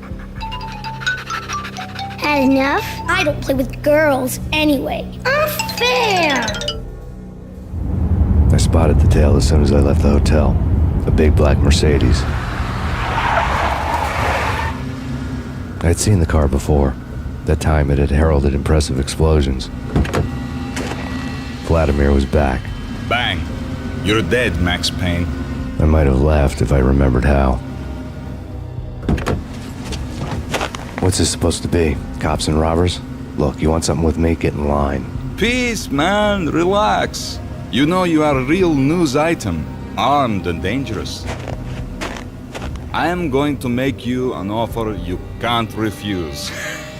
I've always wanted to say that. It's a bum rap. I've been framed. That's a moot point. Whatever you did or did not do, I'm sure you had good reason for doing it. Want to hear me out? I'm listening.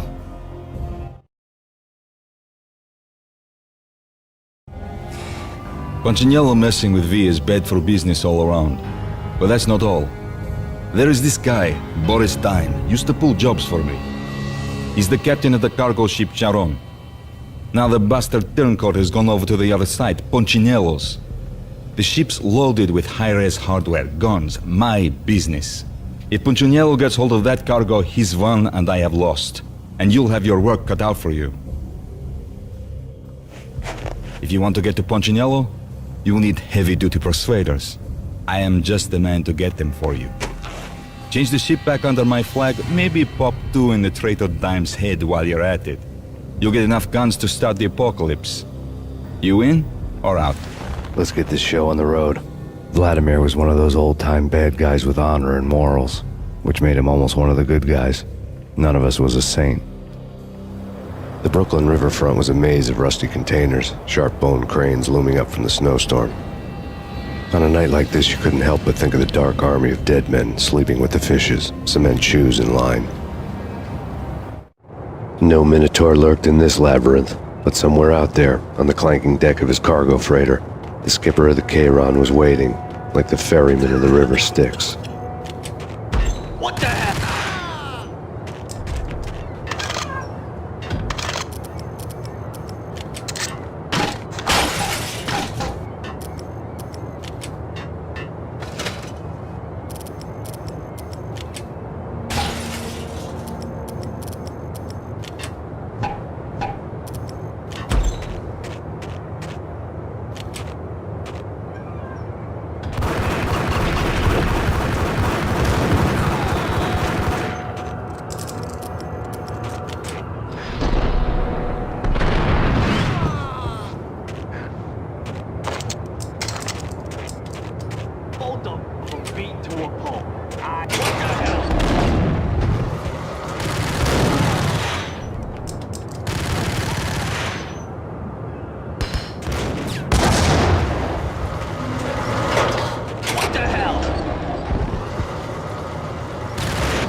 Max Payne?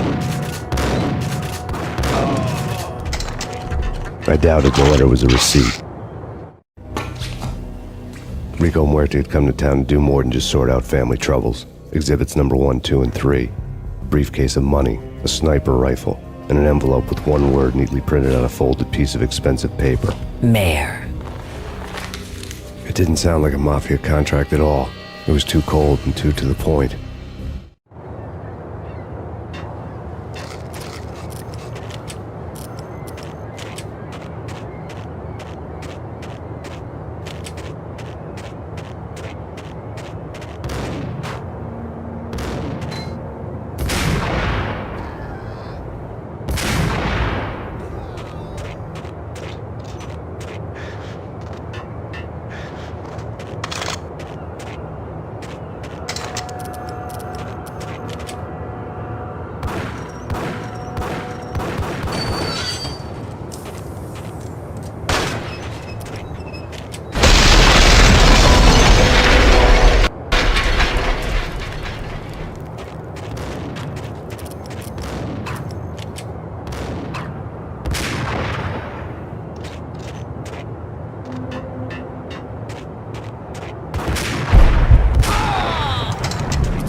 I had found Boris Dime's ship.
Rust had crept over the sides of the cargo steamer a long time ago.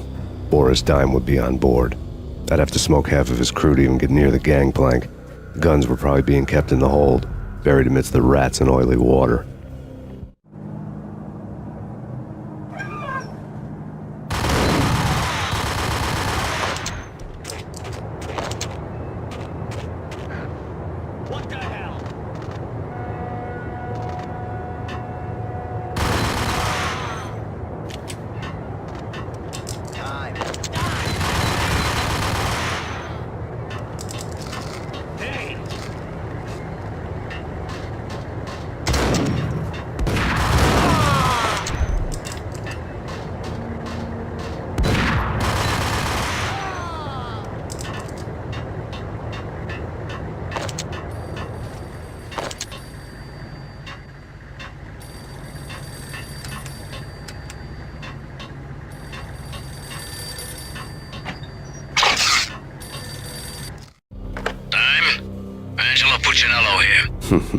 Angie, tell me, how much did Dime cost you? I bet it was more than his name. Max Payne. Right the first time. You're dead, punk. You sure you're not confusing me with Boris here? But you are right, of course. Pretty soon we should get together and have a talk. You son of a... Pissing Punchinello off was a dangerous game, but when people get mad, they make mistakes. I should know. That's where I wanted Punchinello, mad enough to trip over his own feet, preferably into a grave.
says different is calling me a liar.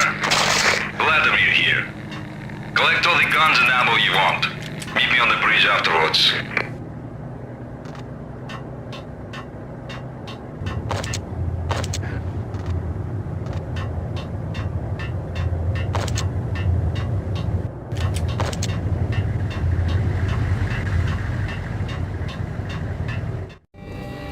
Did you get everything you need? Check. I owe you. Anything you need. This is my solo. When I'm through, Punchinello won't be anybody's problem anymore. Clear as vodka. But anytime you get between a rock and a hard place, just whistle. This could be the beginning of a beautiful friendship. You really get a bang out of this big-time gangster act, don't you? Even with all this firepower, I figured I couldn't get to Punchinello at his manor. I could only hope that he wouldn't pass a chance to hear me beg, to see he's won. This is Max Payne. I want to cut a deal. Payne, you're a dead man. That's what everybody keeps telling me. I got your ship and her cargo. I want to meet. No pain, no gain. Capiche?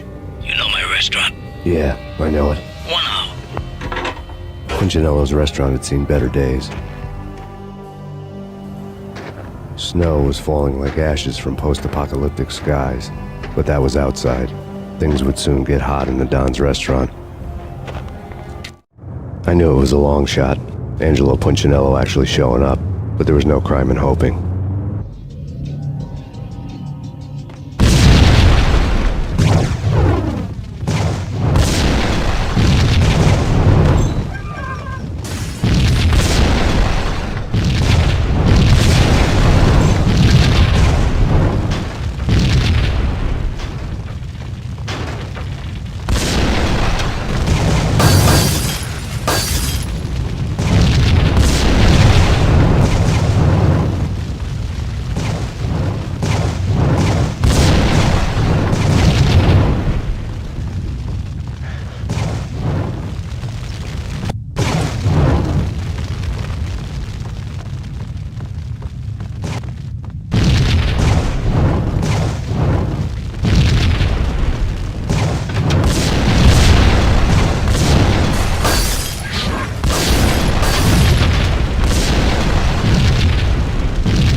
Punchinello was burning to get me.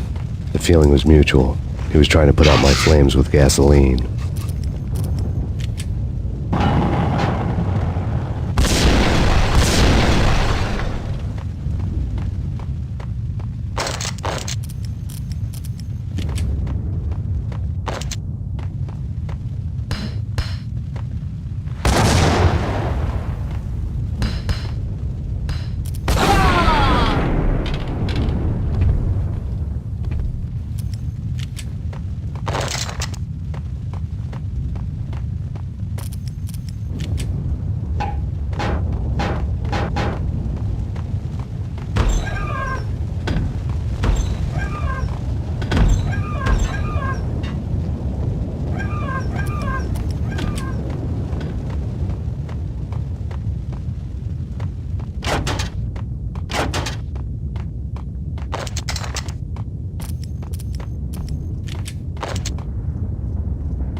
The mobsters have been guarding a real treasure, the way out of this disco inferno.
Vlad had seen my smoke signals. The Mercedes was revving to go, almost drowning out the banshee wail of the sirens. You coming? We'll drop you off at the Punchinello Manor. Sounds good to me. When this is over, look me up. I could use a professional like you. I'll keep that in mind. The night groaned with cold. The garden lights flickered nervously. In their light, the falling snow was dead white before the darkness ate it up. I had heard the stories. The trio were mad dogs. They'd have hung the heads of their enemies over the manor gates if the capo had only let them. Punchinello wanted pain. He'd see the pain. The trick in my situation was that there was no trick, no matter what the movies tell you. No rules, no secret mantra, no roadmap. It wasn't about how smart or how good you were. It was chaos and luck, and anyone who thought different was a fool. All you could do was to hang on madly, as long and as hard as you could. Someone had graciously left the back door open for me and killed the guards. My money was on Mona. I knew the trio would be standing between me and Punchinello. I had read their rap sheets, thick as phone books. No one would be walking out of here alive. The numbing cold of the broken night had followed me in. Upstairs, the trio tangoed down the manor halls to the silent rhythm of their murderous hearts, the blood of their victims rust on their lips. Vince Mugnano, Pilot Providence, a.k.a. Big Brother, and Joe Deadpan Salem. The pistol was a frozen lump in my hand, piercing the skin, gnawing me to the bone.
No one's going anyplace. Too late for that.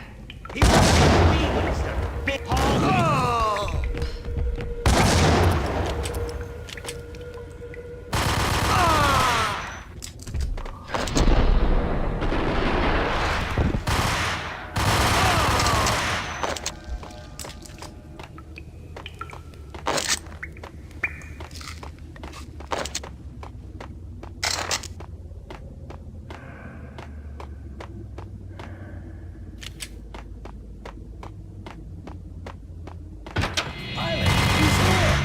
It didn't take me long to run into the trio.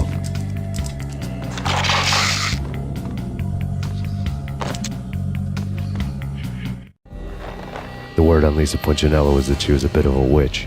The tarot cards on the kitchen table fit the picture. They weren't my kind of cards, but I was willing to take a crack at the hand Mrs. Punchinello had dealt. The first card was the tower. Maybe that was supposed to be the manor. It got easy after that. The devil was the master of the house, and death was me, coming for him.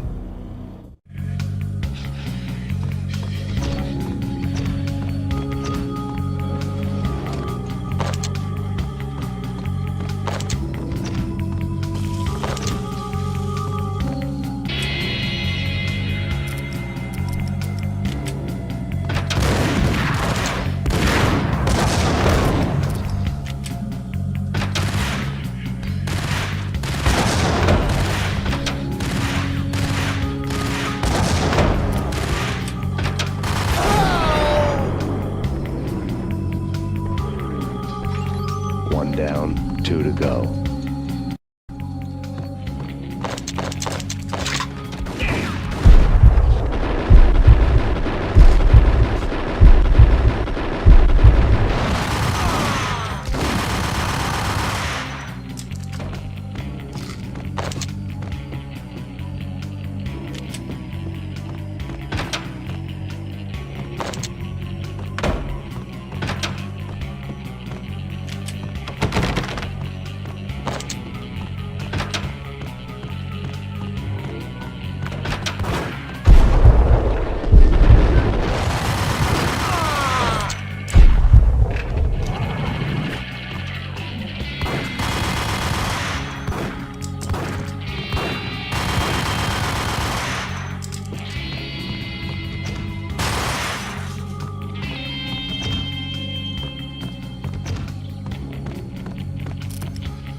down, one to go.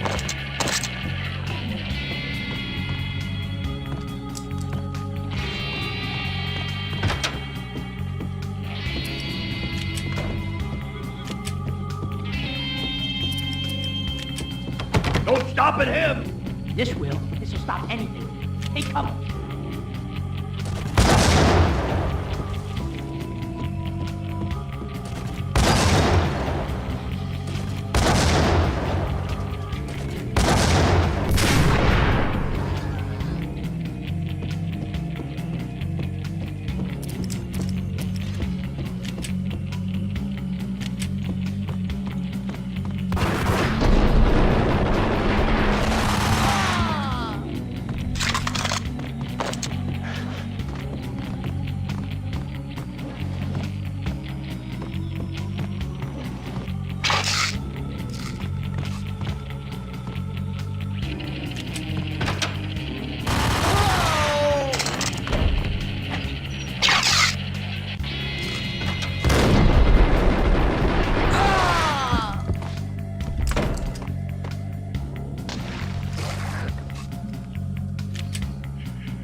It was too late for her.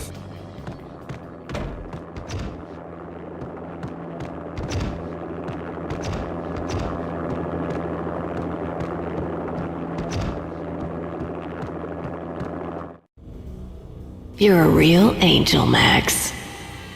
I couldn't tell whether it was Mona or her sister. The body was a mess. The sick bastard had really gotten a kick out of it. Seeing her lying there got me thinking about another woman's body on another bed. Got me thinking about a fallen cradle.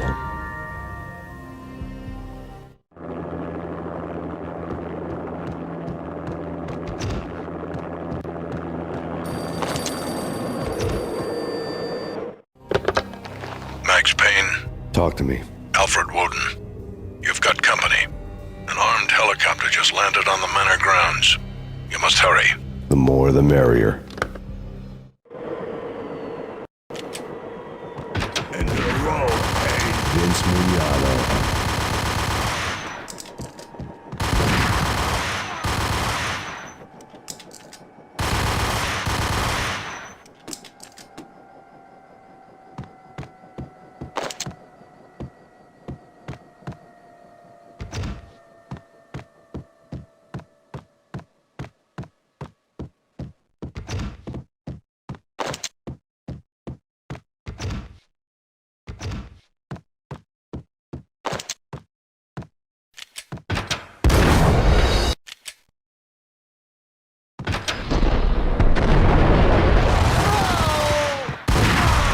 Punchinello's trio was done for.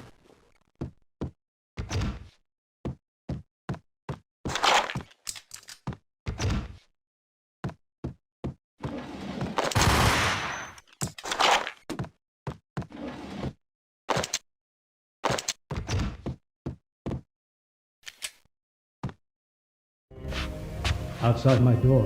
Hurry. He's coming for me. You gotta hurry. Please. I could hear Punchinello on the phone begging for help. He should have been saying his goodbyes.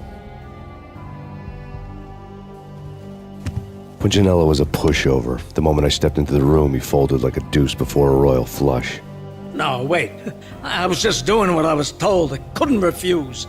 She's someone high up. Government, maybe. I don't know. He was trying to buy more sand for his hourglass. I wasn't selling any.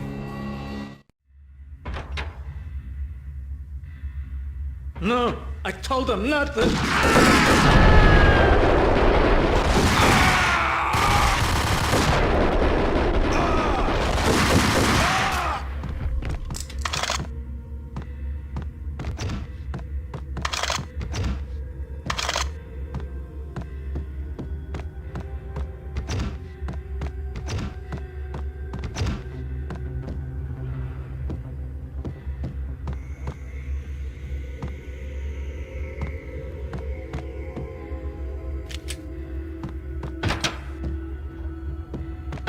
Drop it. Don't move. Game over, Max Payne. I could tell when I was outgunned. It was time to take another beating. The mystery witch was a real barracuda. Trouble on dagger heels, a smoking assault rifle in her hand, and an army of killer suits behind her. How sweet. I get to kill two birds with one stone.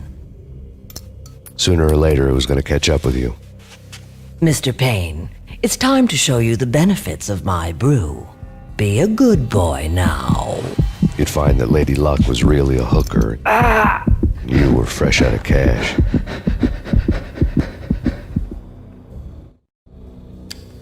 Gentlemen, we're done here. Take me to Cold Steel. She had just given me an OD of Valkyr. I could feel green fire eating my brains. They turned to steam. They did a fade on me. I'd never had a chance. The witch had got me just as sure as if she put a gun to my head and pulled the trigger. The shadows rushed me, bruised mugshot faces hungry for revenge. They knew my weak spots and closed in for the kill. The floor turned into a vortex of green blood. I fell. The flesh of fallen angels.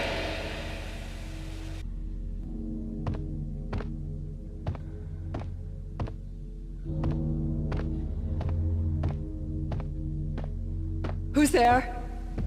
Max? Max, is that you? Max? Where are you, Max? Please.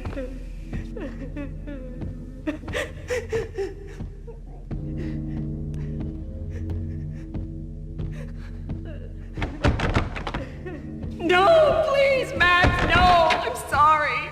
Please don't, Max, no.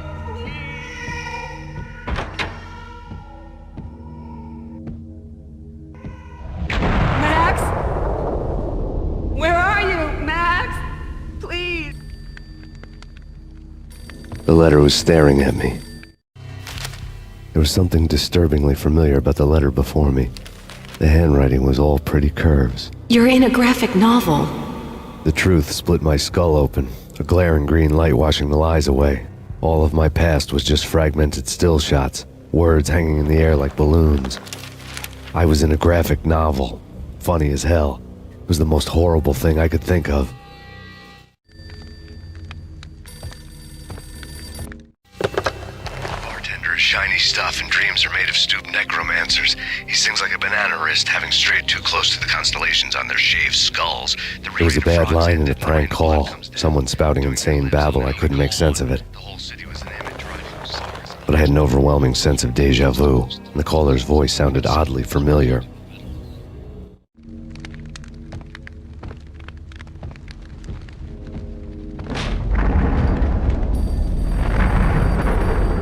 The weird piece of paper looked dangerous. There was something disturbingly familiar about the letter before me. The handwriting was all pretty curves. You're in a computer game, Max. The truth was a burning green crack through my brain, weapon statistics hanging in the air, glimpsed out of the corner of my eye, endless repetition of the act of shooting, time slowing down to show off my moves, the paranoid feel of someone controlling my every step. I was in a computer game. Funny as hell, it was the most horrible thing I could think of.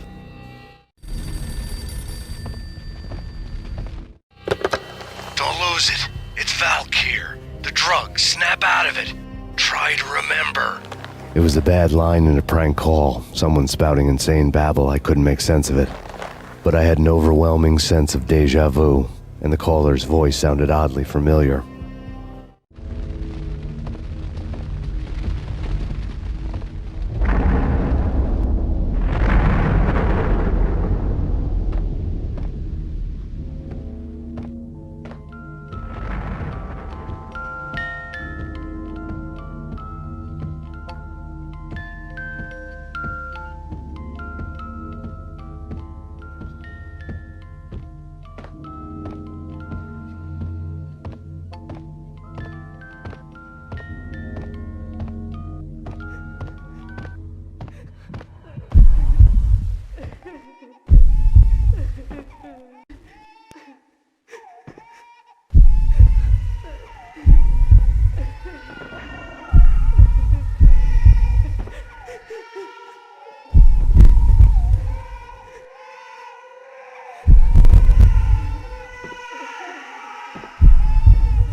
Max, something happened at the office today.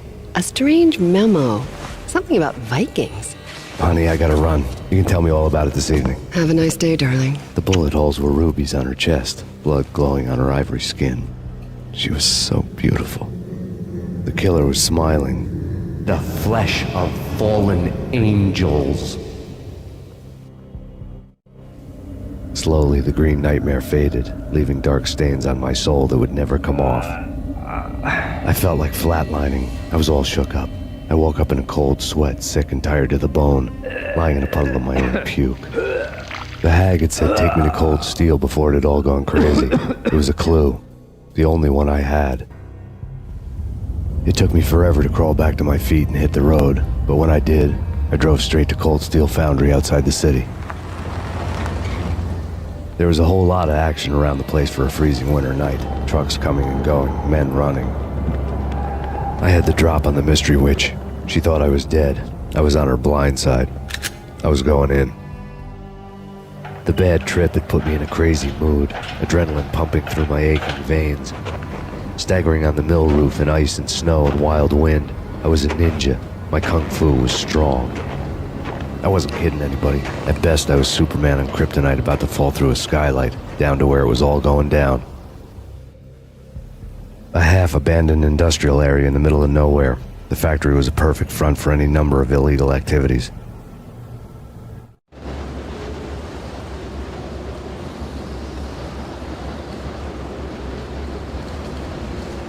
In the belly of the plant, molten metal boiled and bubbled like a witch's brew.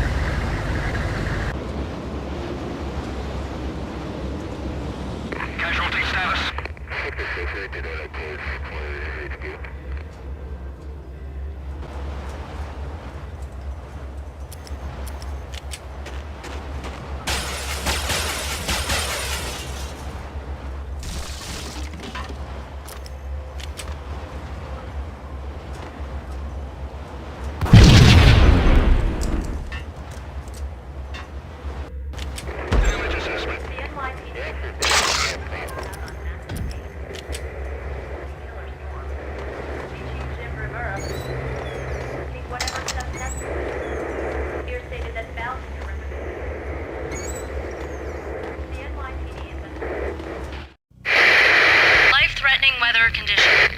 A record-breaking killer storm. In the city's history, vehicles stuck in snow.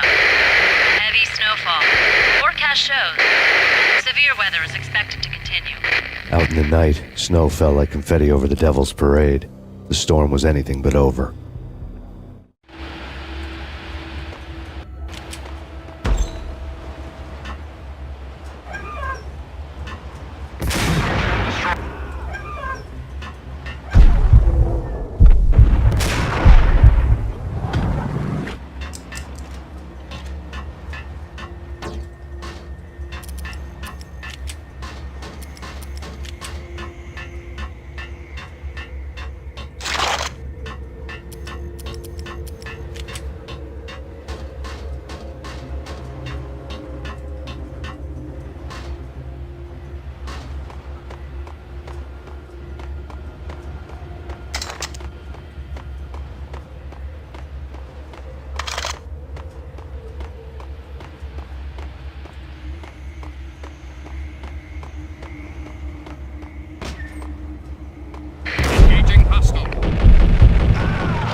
pursuit of the intruder.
Can you believe it? I bet they sleep with it. Alert!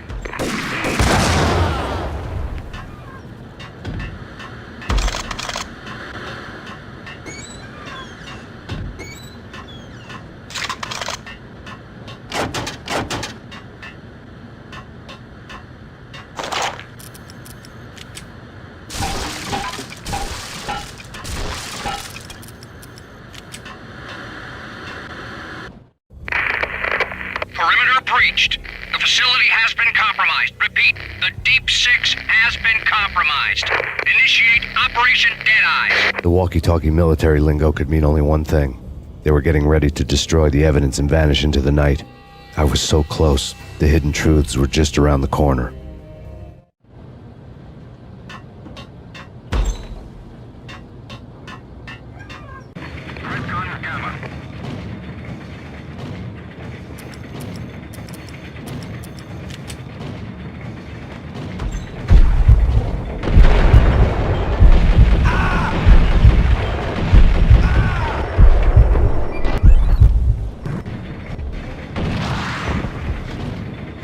The folder on the table told a grim tale.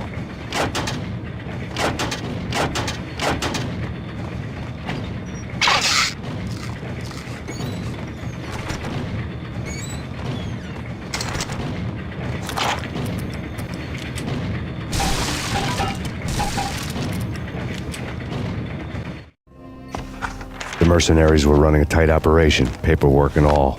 Merchandise missing again. A chemist had tried to smuggle it out for his own private party. Locked him up in cell B7 in D6's old test facility to wait for proper processing. I was close enough to hear the secrets, just beyond the next doorway.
The monitor showed me the way.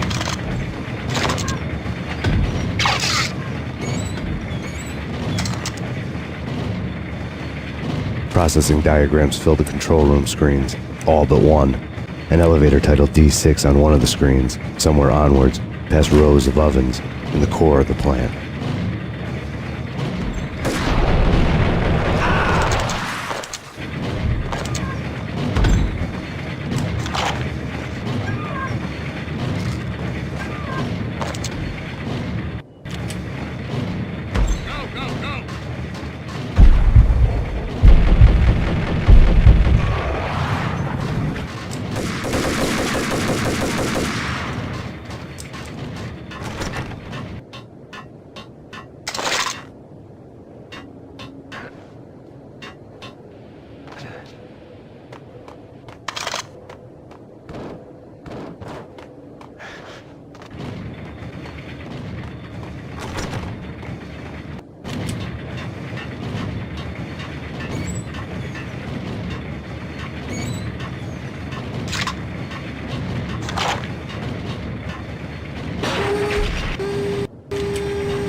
I had taken on the role of the mythic detective, Bogart as Marlowe or as Sam Spade going after the Maltese Falcon to unravel all the mysteries. Following a path of clues to that final revelation, even if it would take me down to the cold, cavernous depths of a grave. You can't do this! My men are still inside! Do you have any idea why this is called Operation Deadeyes?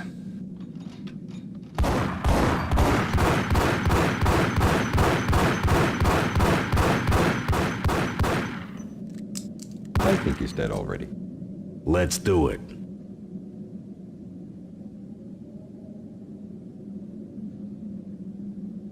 Attention all personnel. The self-destruction sequence has been initiated. Evacuate the complex We've got immediately. company. The self-destruction sequence has been initiated. Proceed to the nearest exit immediately.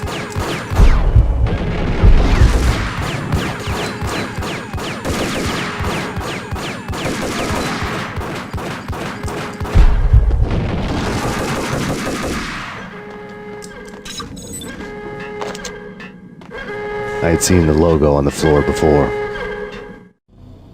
There was an old army bunker under the steel mill. I knew the military plaque on the floor. I had seen 1,000 variations of the insignia on crumbling brick walls everywhere in the city. The sword replaced by a syringe. Project Valhalla, V for Valkyr, V for Valhalla. All of a sudden it read like a crackpot conspiracy theory.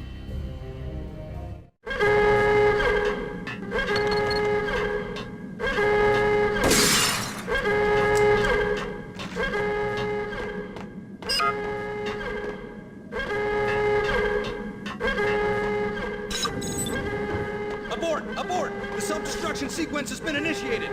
Get the hell out of here! The place is gonna blow! Move! Run! Move!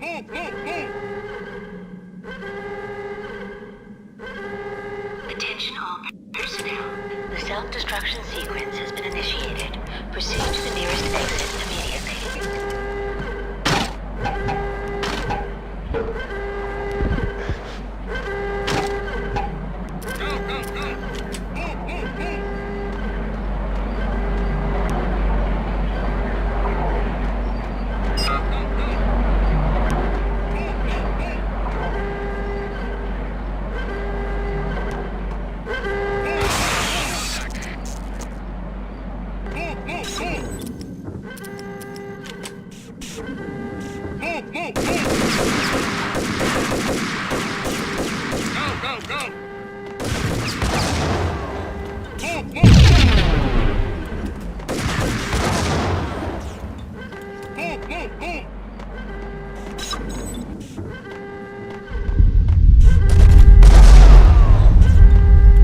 Attention all personnel.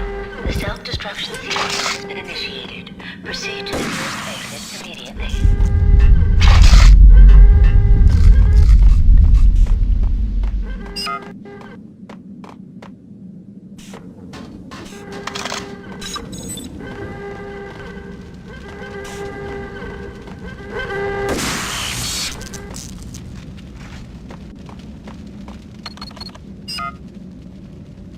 Like everything else in the Valkyr case, the door code was a mystery to me.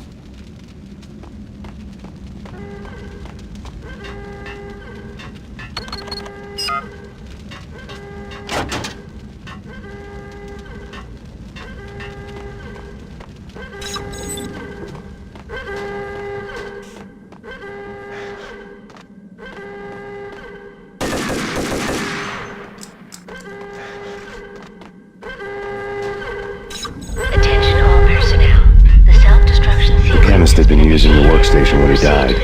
The half-life of the lab rat had ended online, his password blinking on the screen. 665, the neighbor of the beast. Decontamination in progress.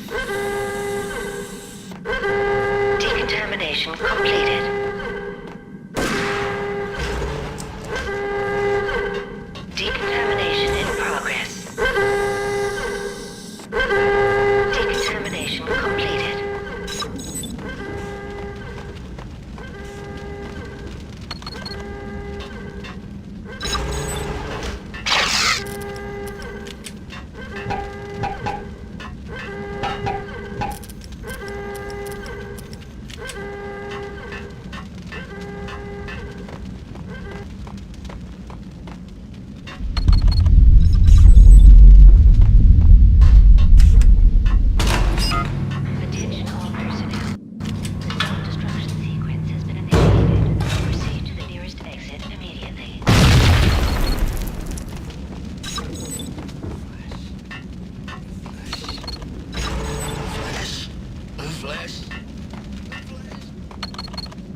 poisoned. Let me in. Thanks. I thought I was gonna die in there for sure. I need you to get me through the decontamination chamber airlock. You're crazy. No way. The place is blowing up, for Christ's sakes. Either that or back to the cell. Your choice. Okay. I'll do it.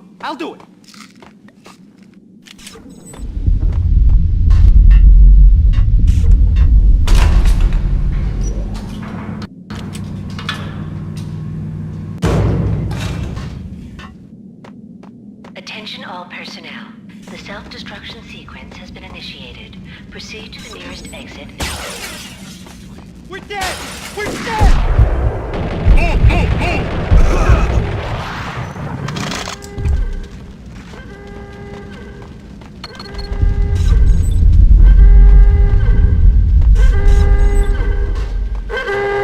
Get in! I'll punch you through. After this, you can go. You're a free man.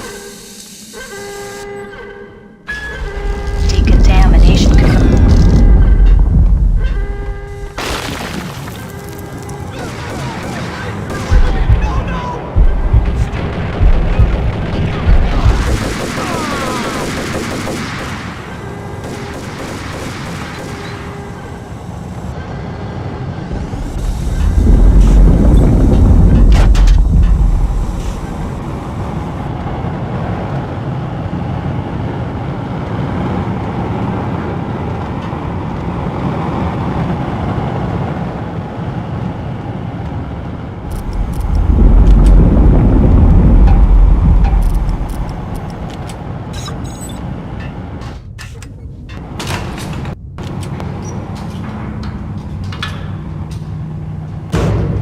I was caught in the middle of the deadly web that was the Valkyr case.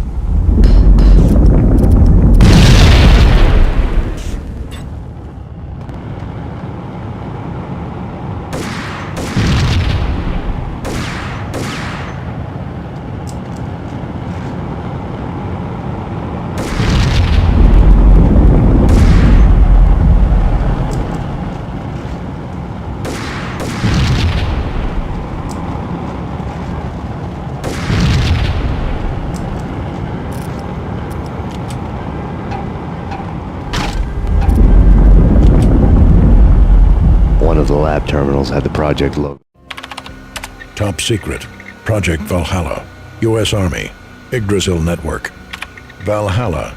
The otherworldly place in Norse mythology where the bravest heroes spent their afterlife feasting and fighting forever. Their wounds miraculously healed night after night. Valkyr.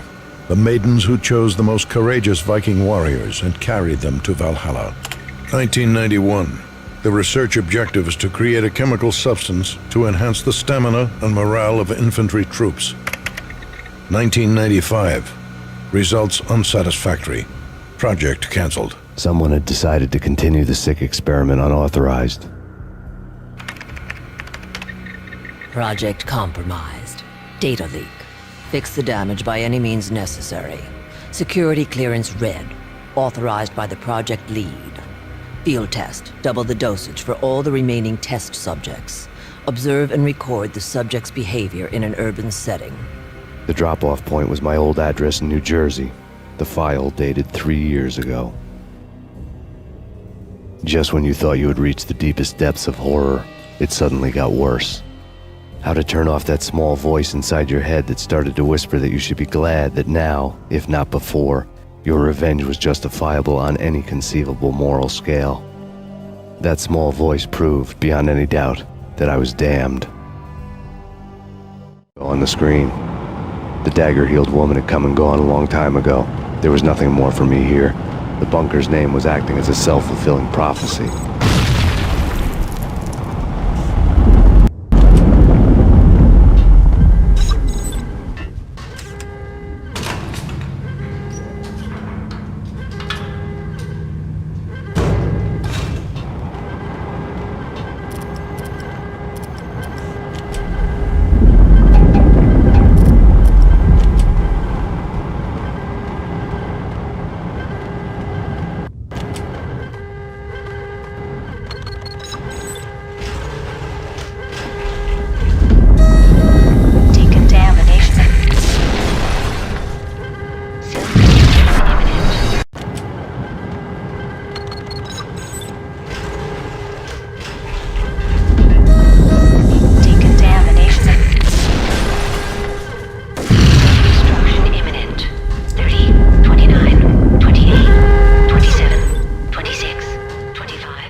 piece together a jigsaw, and the final picture is you finishing that same puzzle.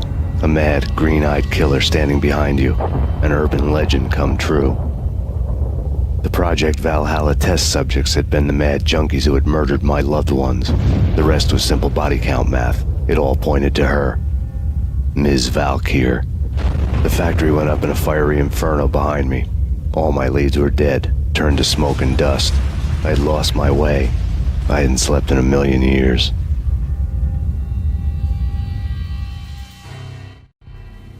I felt thin as death. I've been living on an endless supply of week-old donuts. They were fuel for this crazy furnace inside my head. I couldn't remember when I had last seen the sun. I was on a permanent graveyard shift. When the darkness fell, New York City became something else, any old Sinatra song notwithstanding. Bad things happened in the night, on the streets of that other city, Noir York City. I was in an all-night diner, downing cup after cup of coffee that tasted like engine oil, when a new message from BB got me back on the killer track. What the hell happened at Roscoe Street? Maxie, I'm going out on a limb here. We need to talk this through, come up with a plan. 2:30 a.m., the Choir Communications Garage. The more I thought about Alex's murder and the frame-up, the more it felt like an inside job. I should have seen it coming. BB had sold me out, and now he wanted to finish what he'd started.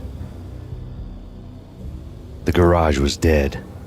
BB showed up in his tailor-made suit, gold watch, and cufflinks to match, all way beyond a cop's pay. Maxie. Oozing suave charm, he was guilty as hell. What the hell does BB stand for anyway? Backstabbing bastard? Come on, don't be like that. Have a cigar. I don't smoke. Maxie, you have no idea how big this is. It's huge. You have no idea. I think I do.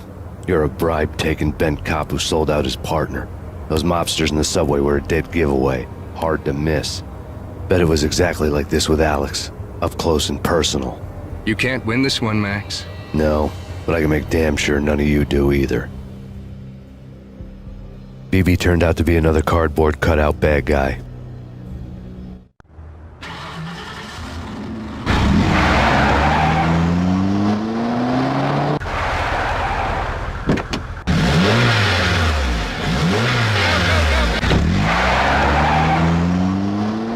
A bad cop on the take. A cowardly right-hand man fleeing from the scene, leaving his paid thugs to do his dirty work.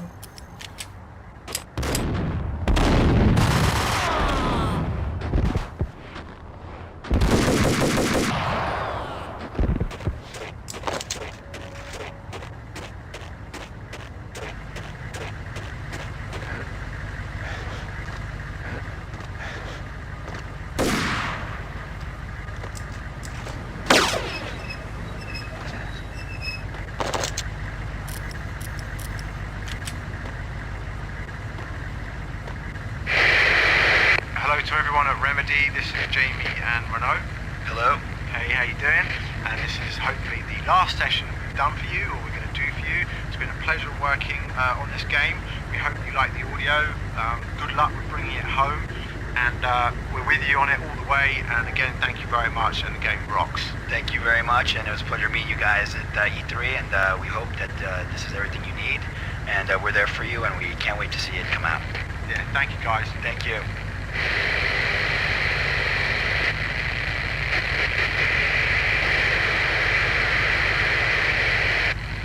Not a fan of ladies, are you, Trebek? I'll take famous titties for 200. Okay, and take it easy.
Hold it.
Reports of a fire at the Punchinello Manor in Westchester. The manor is the home of Angelo Punchinello, the alleged head of the Punchinello crime family. The police are now saying, contrary to their earlier statements, that Max Payne is still alive and at large. He continues his vendetta against the Mafia, of which this last act of arson is attributed to. I had no recollection of setting any fires, but I did remember the flames.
Max.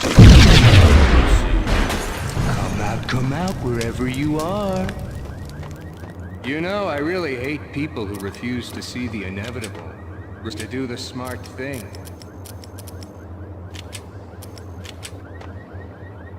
No, I must do the right thing.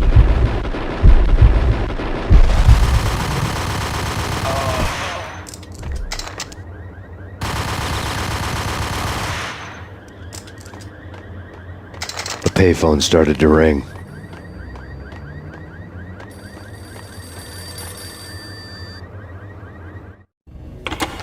Yeah. Max Payne, Whatever does it for you. this is Alfred Woden. I can give you the name of your enemy. Come to the Asgard building presently. We are expecting you. Woden was waiting for me on the steps of the old building. Mr. Payne, let's go inside. The others are anxious to begin. The others? Despite the general misconception, this building actually predates the City Hall by 2 years, thus being the oldest municipal building still in use here at the foot of the Brooklyn Bridge. No kidding. The old man played tour guide as he led me through a dark domed hall. The answers I was after loomed large ahead. Mr. Payne, I would like to introduce you to my colleagues in what we call the Inner Circle. You've been watching too much X-Files. You have seen the files on Project Valhalla. We can fill the gaps, provide you with the information missing from those files.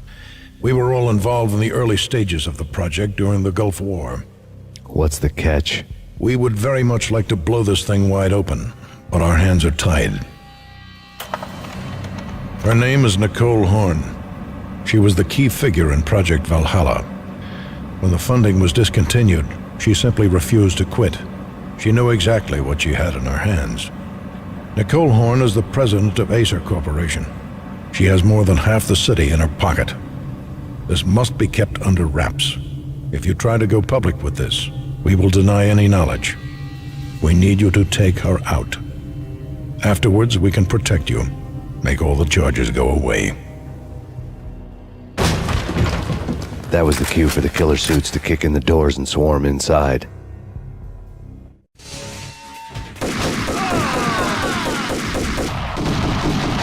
It was an impressive floor show, but I decided to leave early anyway. It was only a one-story fall. Lucky me.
One of the monitors showed what was left of the Inner Circle. On screen, the so-called corpse of Alfred Woden stood up, miraculously waking from his dirt nap, looking smug among his dead pals. In the land of the blind, the one-eyed man is king. I didn't know how he'd pulled it off, but it was a pretty slick way to get out of all his promises. Most of what he had said fit too well to be a load of crap.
And what is your answer to those saying that he is actually providing a service long overdue to the city? This crusade nonsense has gone too far. He's out of control. It must stop. He will be stopped.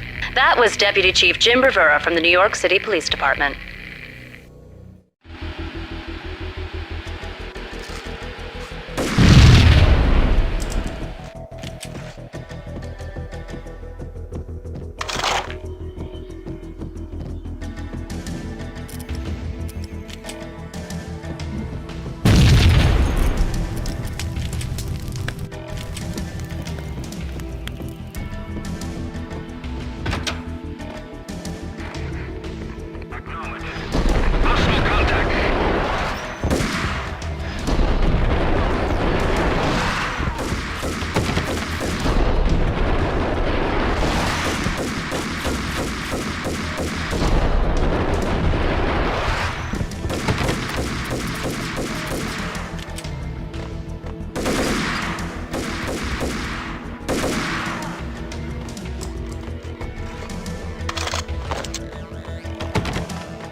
A videotape lay on the desk. Nicole Horn had blackmailed the inner circle into silence. The tape came with a curt extortion note on a piece of expensive paper. I remembered Candy Dawn taping her clients in action on the side, selling the tapes to the highest bidder. I was sure that kinky sex was nowhere near Alfred Woden's worst sin, but I had a feeling that when this was over, any collateral would come in handy.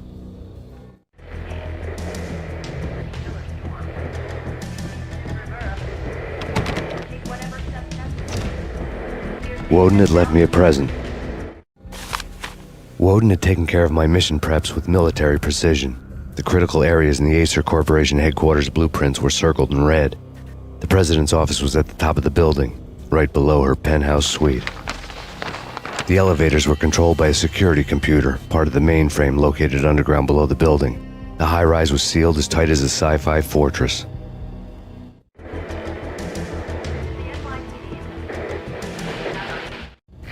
Nothing seems to stop Acer Corporation's phenomenal victory march. Incredibly, the stocks are still rocketing. Worried experts already see a danger in the company's success. Some have gone as far as to say that Acer Corporation is about to become an even bigger monopoly than Microsoft ever was.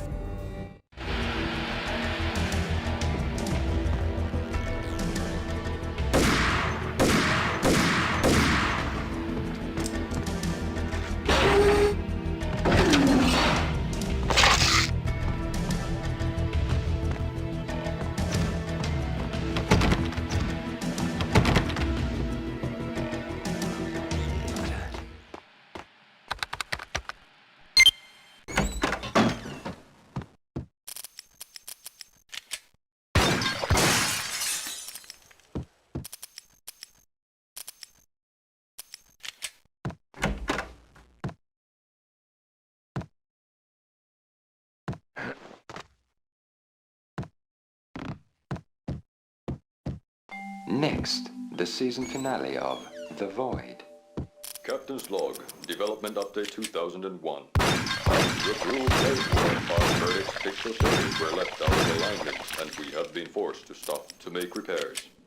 This can take some time. The only date our engine officer has seen fit to give is when it's done. Engine room, this is Captain Bruce.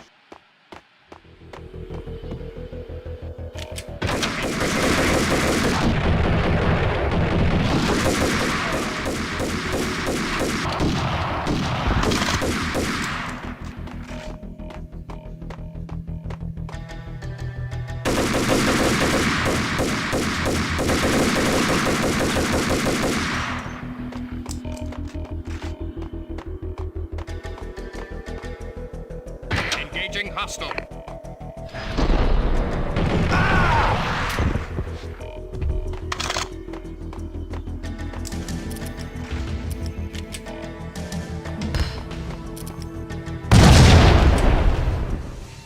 Go, go, go!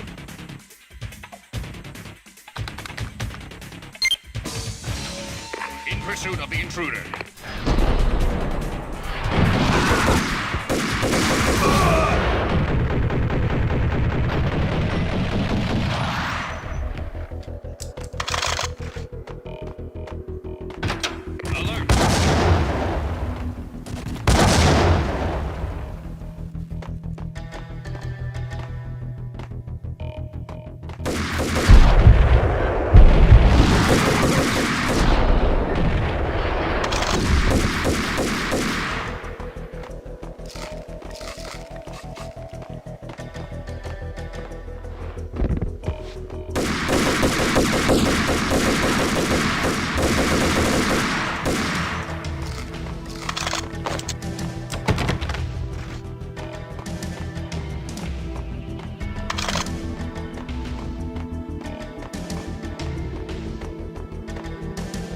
Best movie ending ever?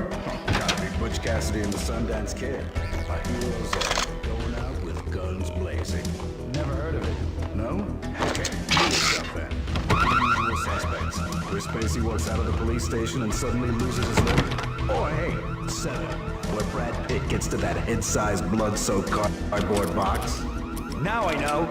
Freaking zombie... What?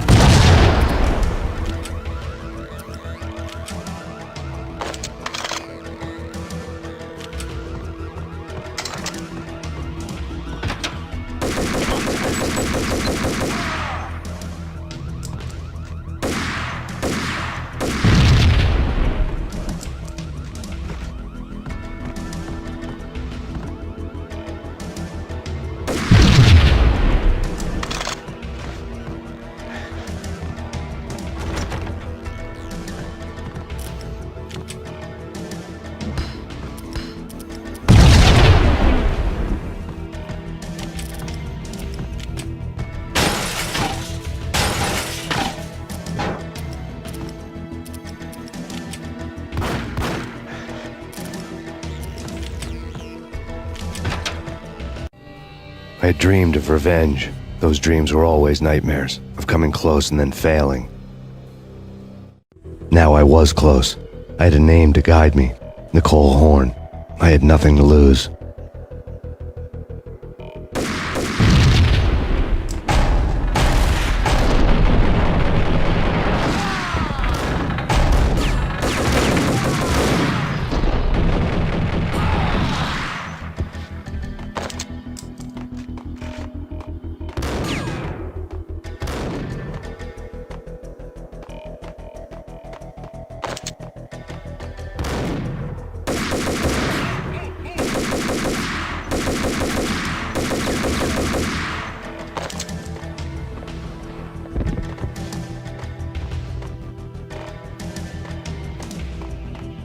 The Inner Circle had quite a track record.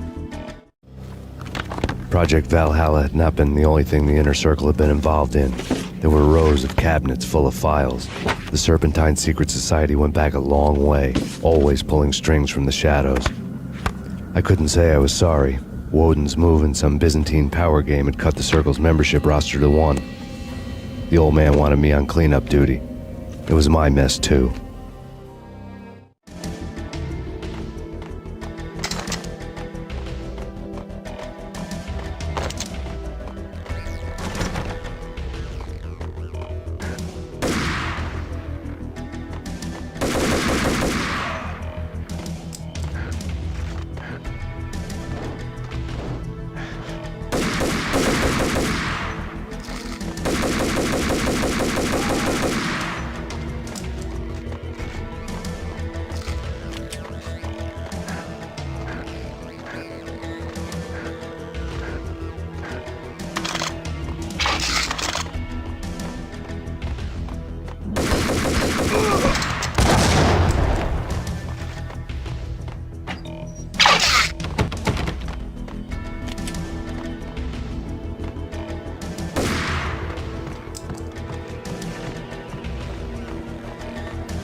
CIA, FBI. You've seen one, you've seen them all. Sure. Good for a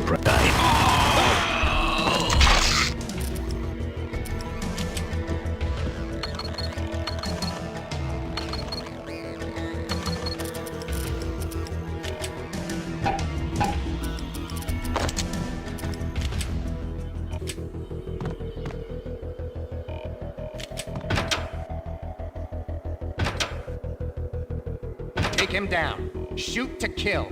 Let's finish this.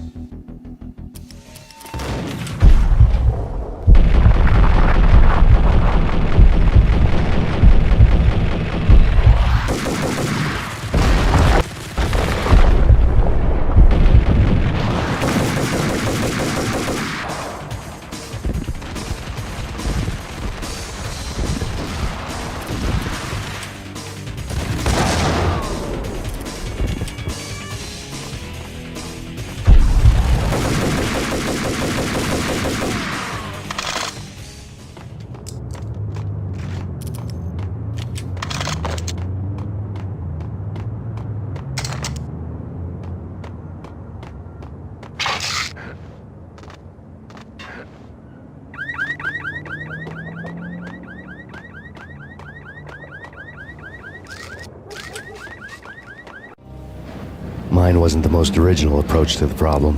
It wasn't as if it hadn't all been done before. An eye for an eye, the first principle of revenge. Old as dirt, still going strong. The cardinal rule in going after someone with an intention to kill was not to make it personal, which it almost always ended up being anyway. It did with me. I took my time, cruising around the city in the snow. There was no hurry. I knew what I had to do now. I took my time, thinking about it, building up the rage. When I was ready, I parked the stolen wheels at the front entrance of the Acer Corporation headquarters. Got out, got in, got cracking.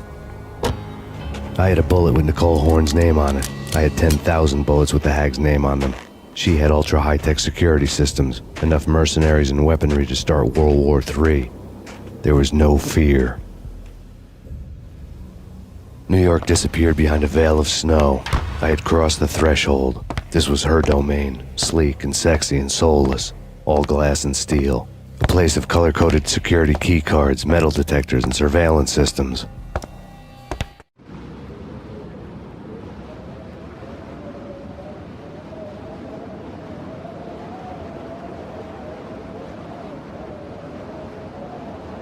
Colder than a walk-in fridge. Cold as a gun.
Mona. Looking good. Max, we gotta stop meeting like this. It will be a cold day in hell before I let a narc cop stop me. Miss Sachs, do your job. Relax, Max. You're a nice guy. I don't kill nice guys. You're not bad yourself. It was different when Horn wanted Punchinello dead. To cut her ties to the Mafia. He deserved to die. The same goes with her. She's the bad guy here. Her sister was whispering to her in my favor. I knew the appetites of ghosts intimately. They hungered for revenge. No! A gunshot boomed and she fell down in slow motion. She was a nice girl, not really a stone-cold killer. And now she was stone-cold dead. Like religious fanatics or loyal samurai, Horn's private army was coming at me. Contact.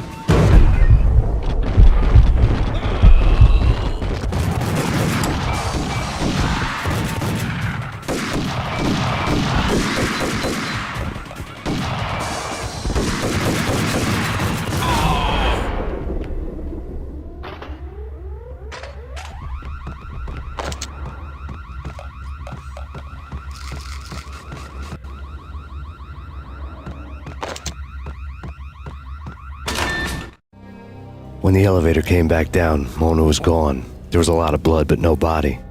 Something clicked for the final time. My mind had never been so clear, as if somewhere high above the storm clouds were already gone, cold stars blazing from the black skies.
Action movies, and I'm talking about the coolest of the cool.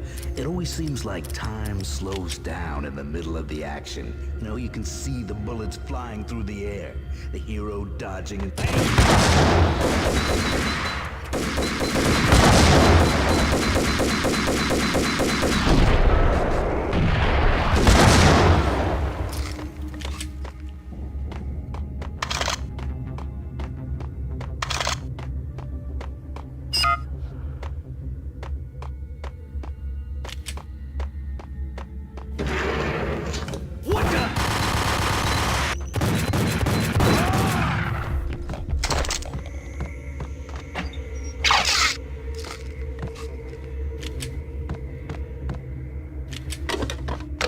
I had elevator access to the mainframe. From there, I'd be able to override the security locks and get to her office.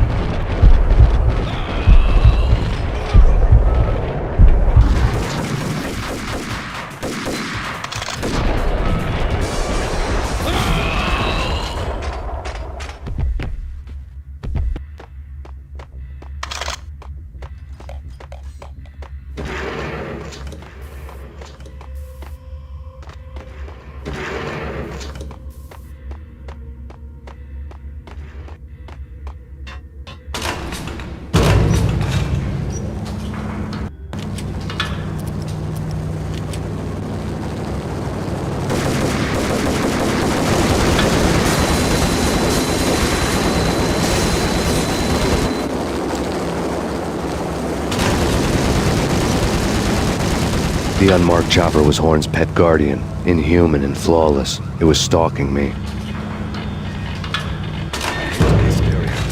I'm not a cold-blooded killer. I'm a nice guy. I love my wife. I have 2 boys I'm very proud of. What?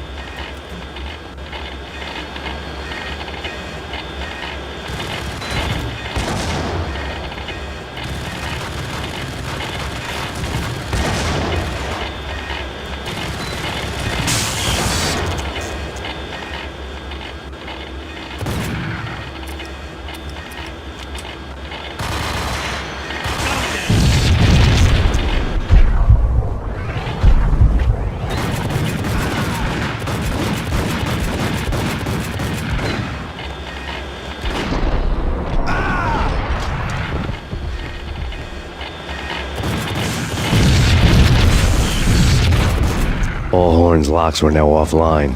All bets were off. The elevator would take me all the way up.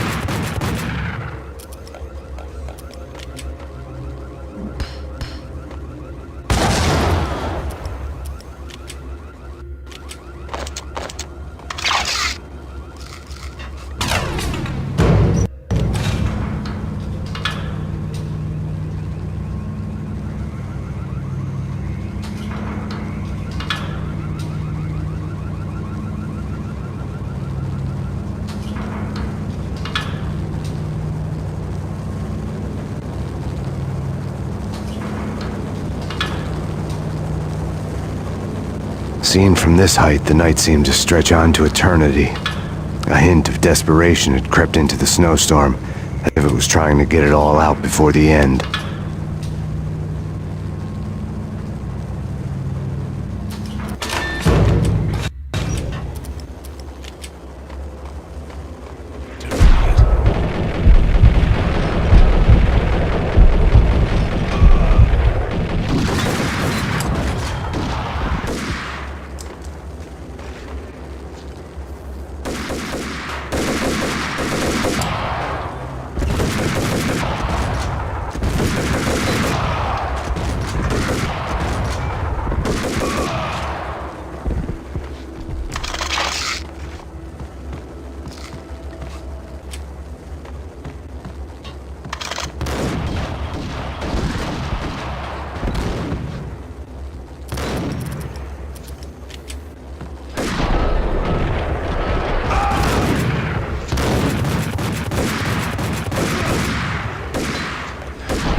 Horn's personal computer was on.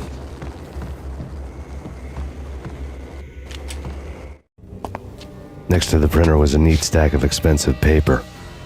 Hacking through Horn's computer would have unearthed files of criminal plans, strategies for world domination, spy helicopter reports, illegal wiretap recordings, internet porno, all of the above.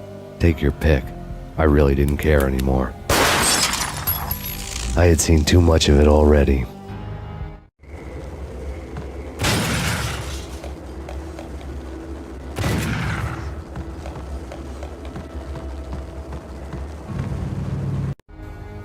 Valkyr had been meant to be a white-winged maiden that would lift you to a warrior's heaven, but it turned out to be a one-way demon ride to hell. The devil was in the drug. I knew. I had met him.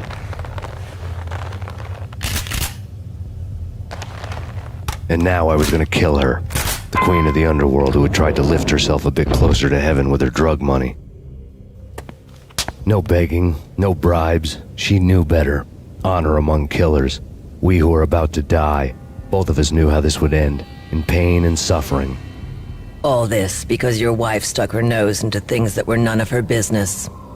The cops were coming to take me away. The sirens were like a bad conscience I couldn't shake. It's ridiculous you've made it this far. You won't be alive when they get here. Stop him!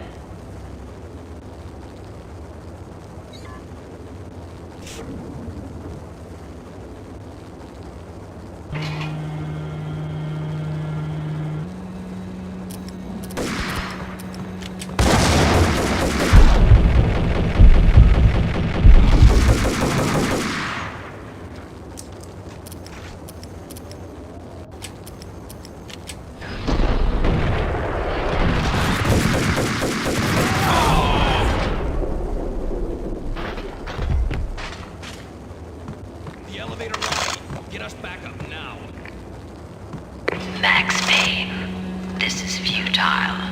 A waste of time. The deaths of your wife and daughter were necessary. Inevitable. It is done. You cannot bring them back. Nothing you do will make it any better.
up against an unbeatable force. You have already lost. You have lost. Only death will set you free from your pain. Accept it. Surrender. Give up.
What do you mean he's unstoppable? You are superior to him in every way that counts. You are better trained, better equipped. You outnumber him at least 20 to 1.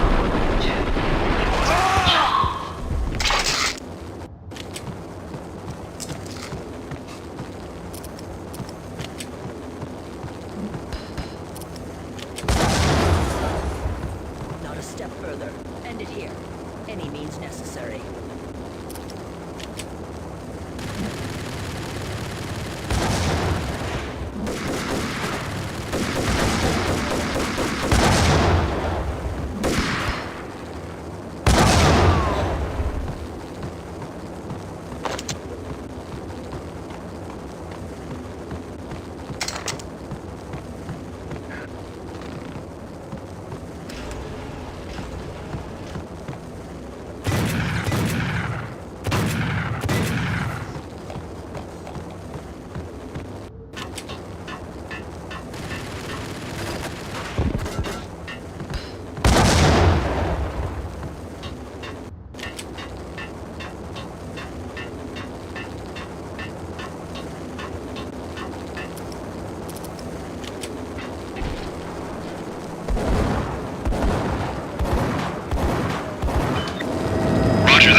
She's on board. We're out of here as soon as the wind dies down. Don't like the look of that mast.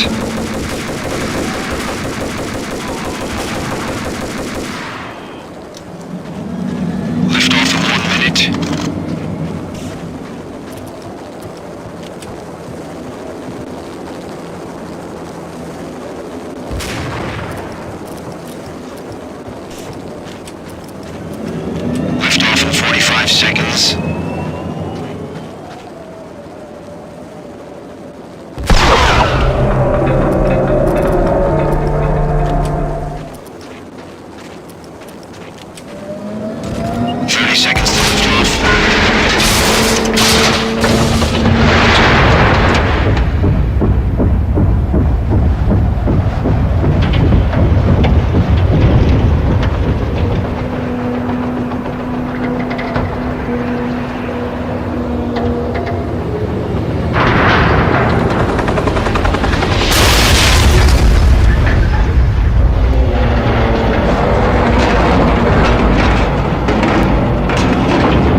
dead. The final gunshot was an exclamation mark to everything that had led to this point. I released my finger from the trigger. And then it was all over. The storm seemed to lose its frenzy. The ragged clouds gave way to the stars above. Max Payne, this is Deputy Chief Jim Bravura from the NYPD. We've got the building surrounded. Throw down your weapons and lie down with your hands behind your head. A bit closer to heaven.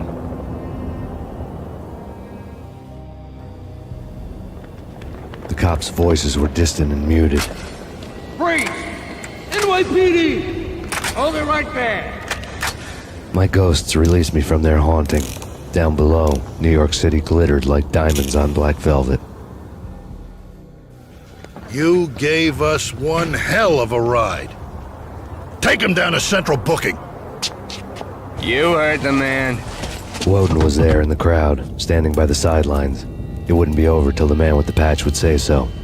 He'd say the right words. I knew he would. He'd better. Woden grinned smugly. It was the grin of a winner. That made two of us.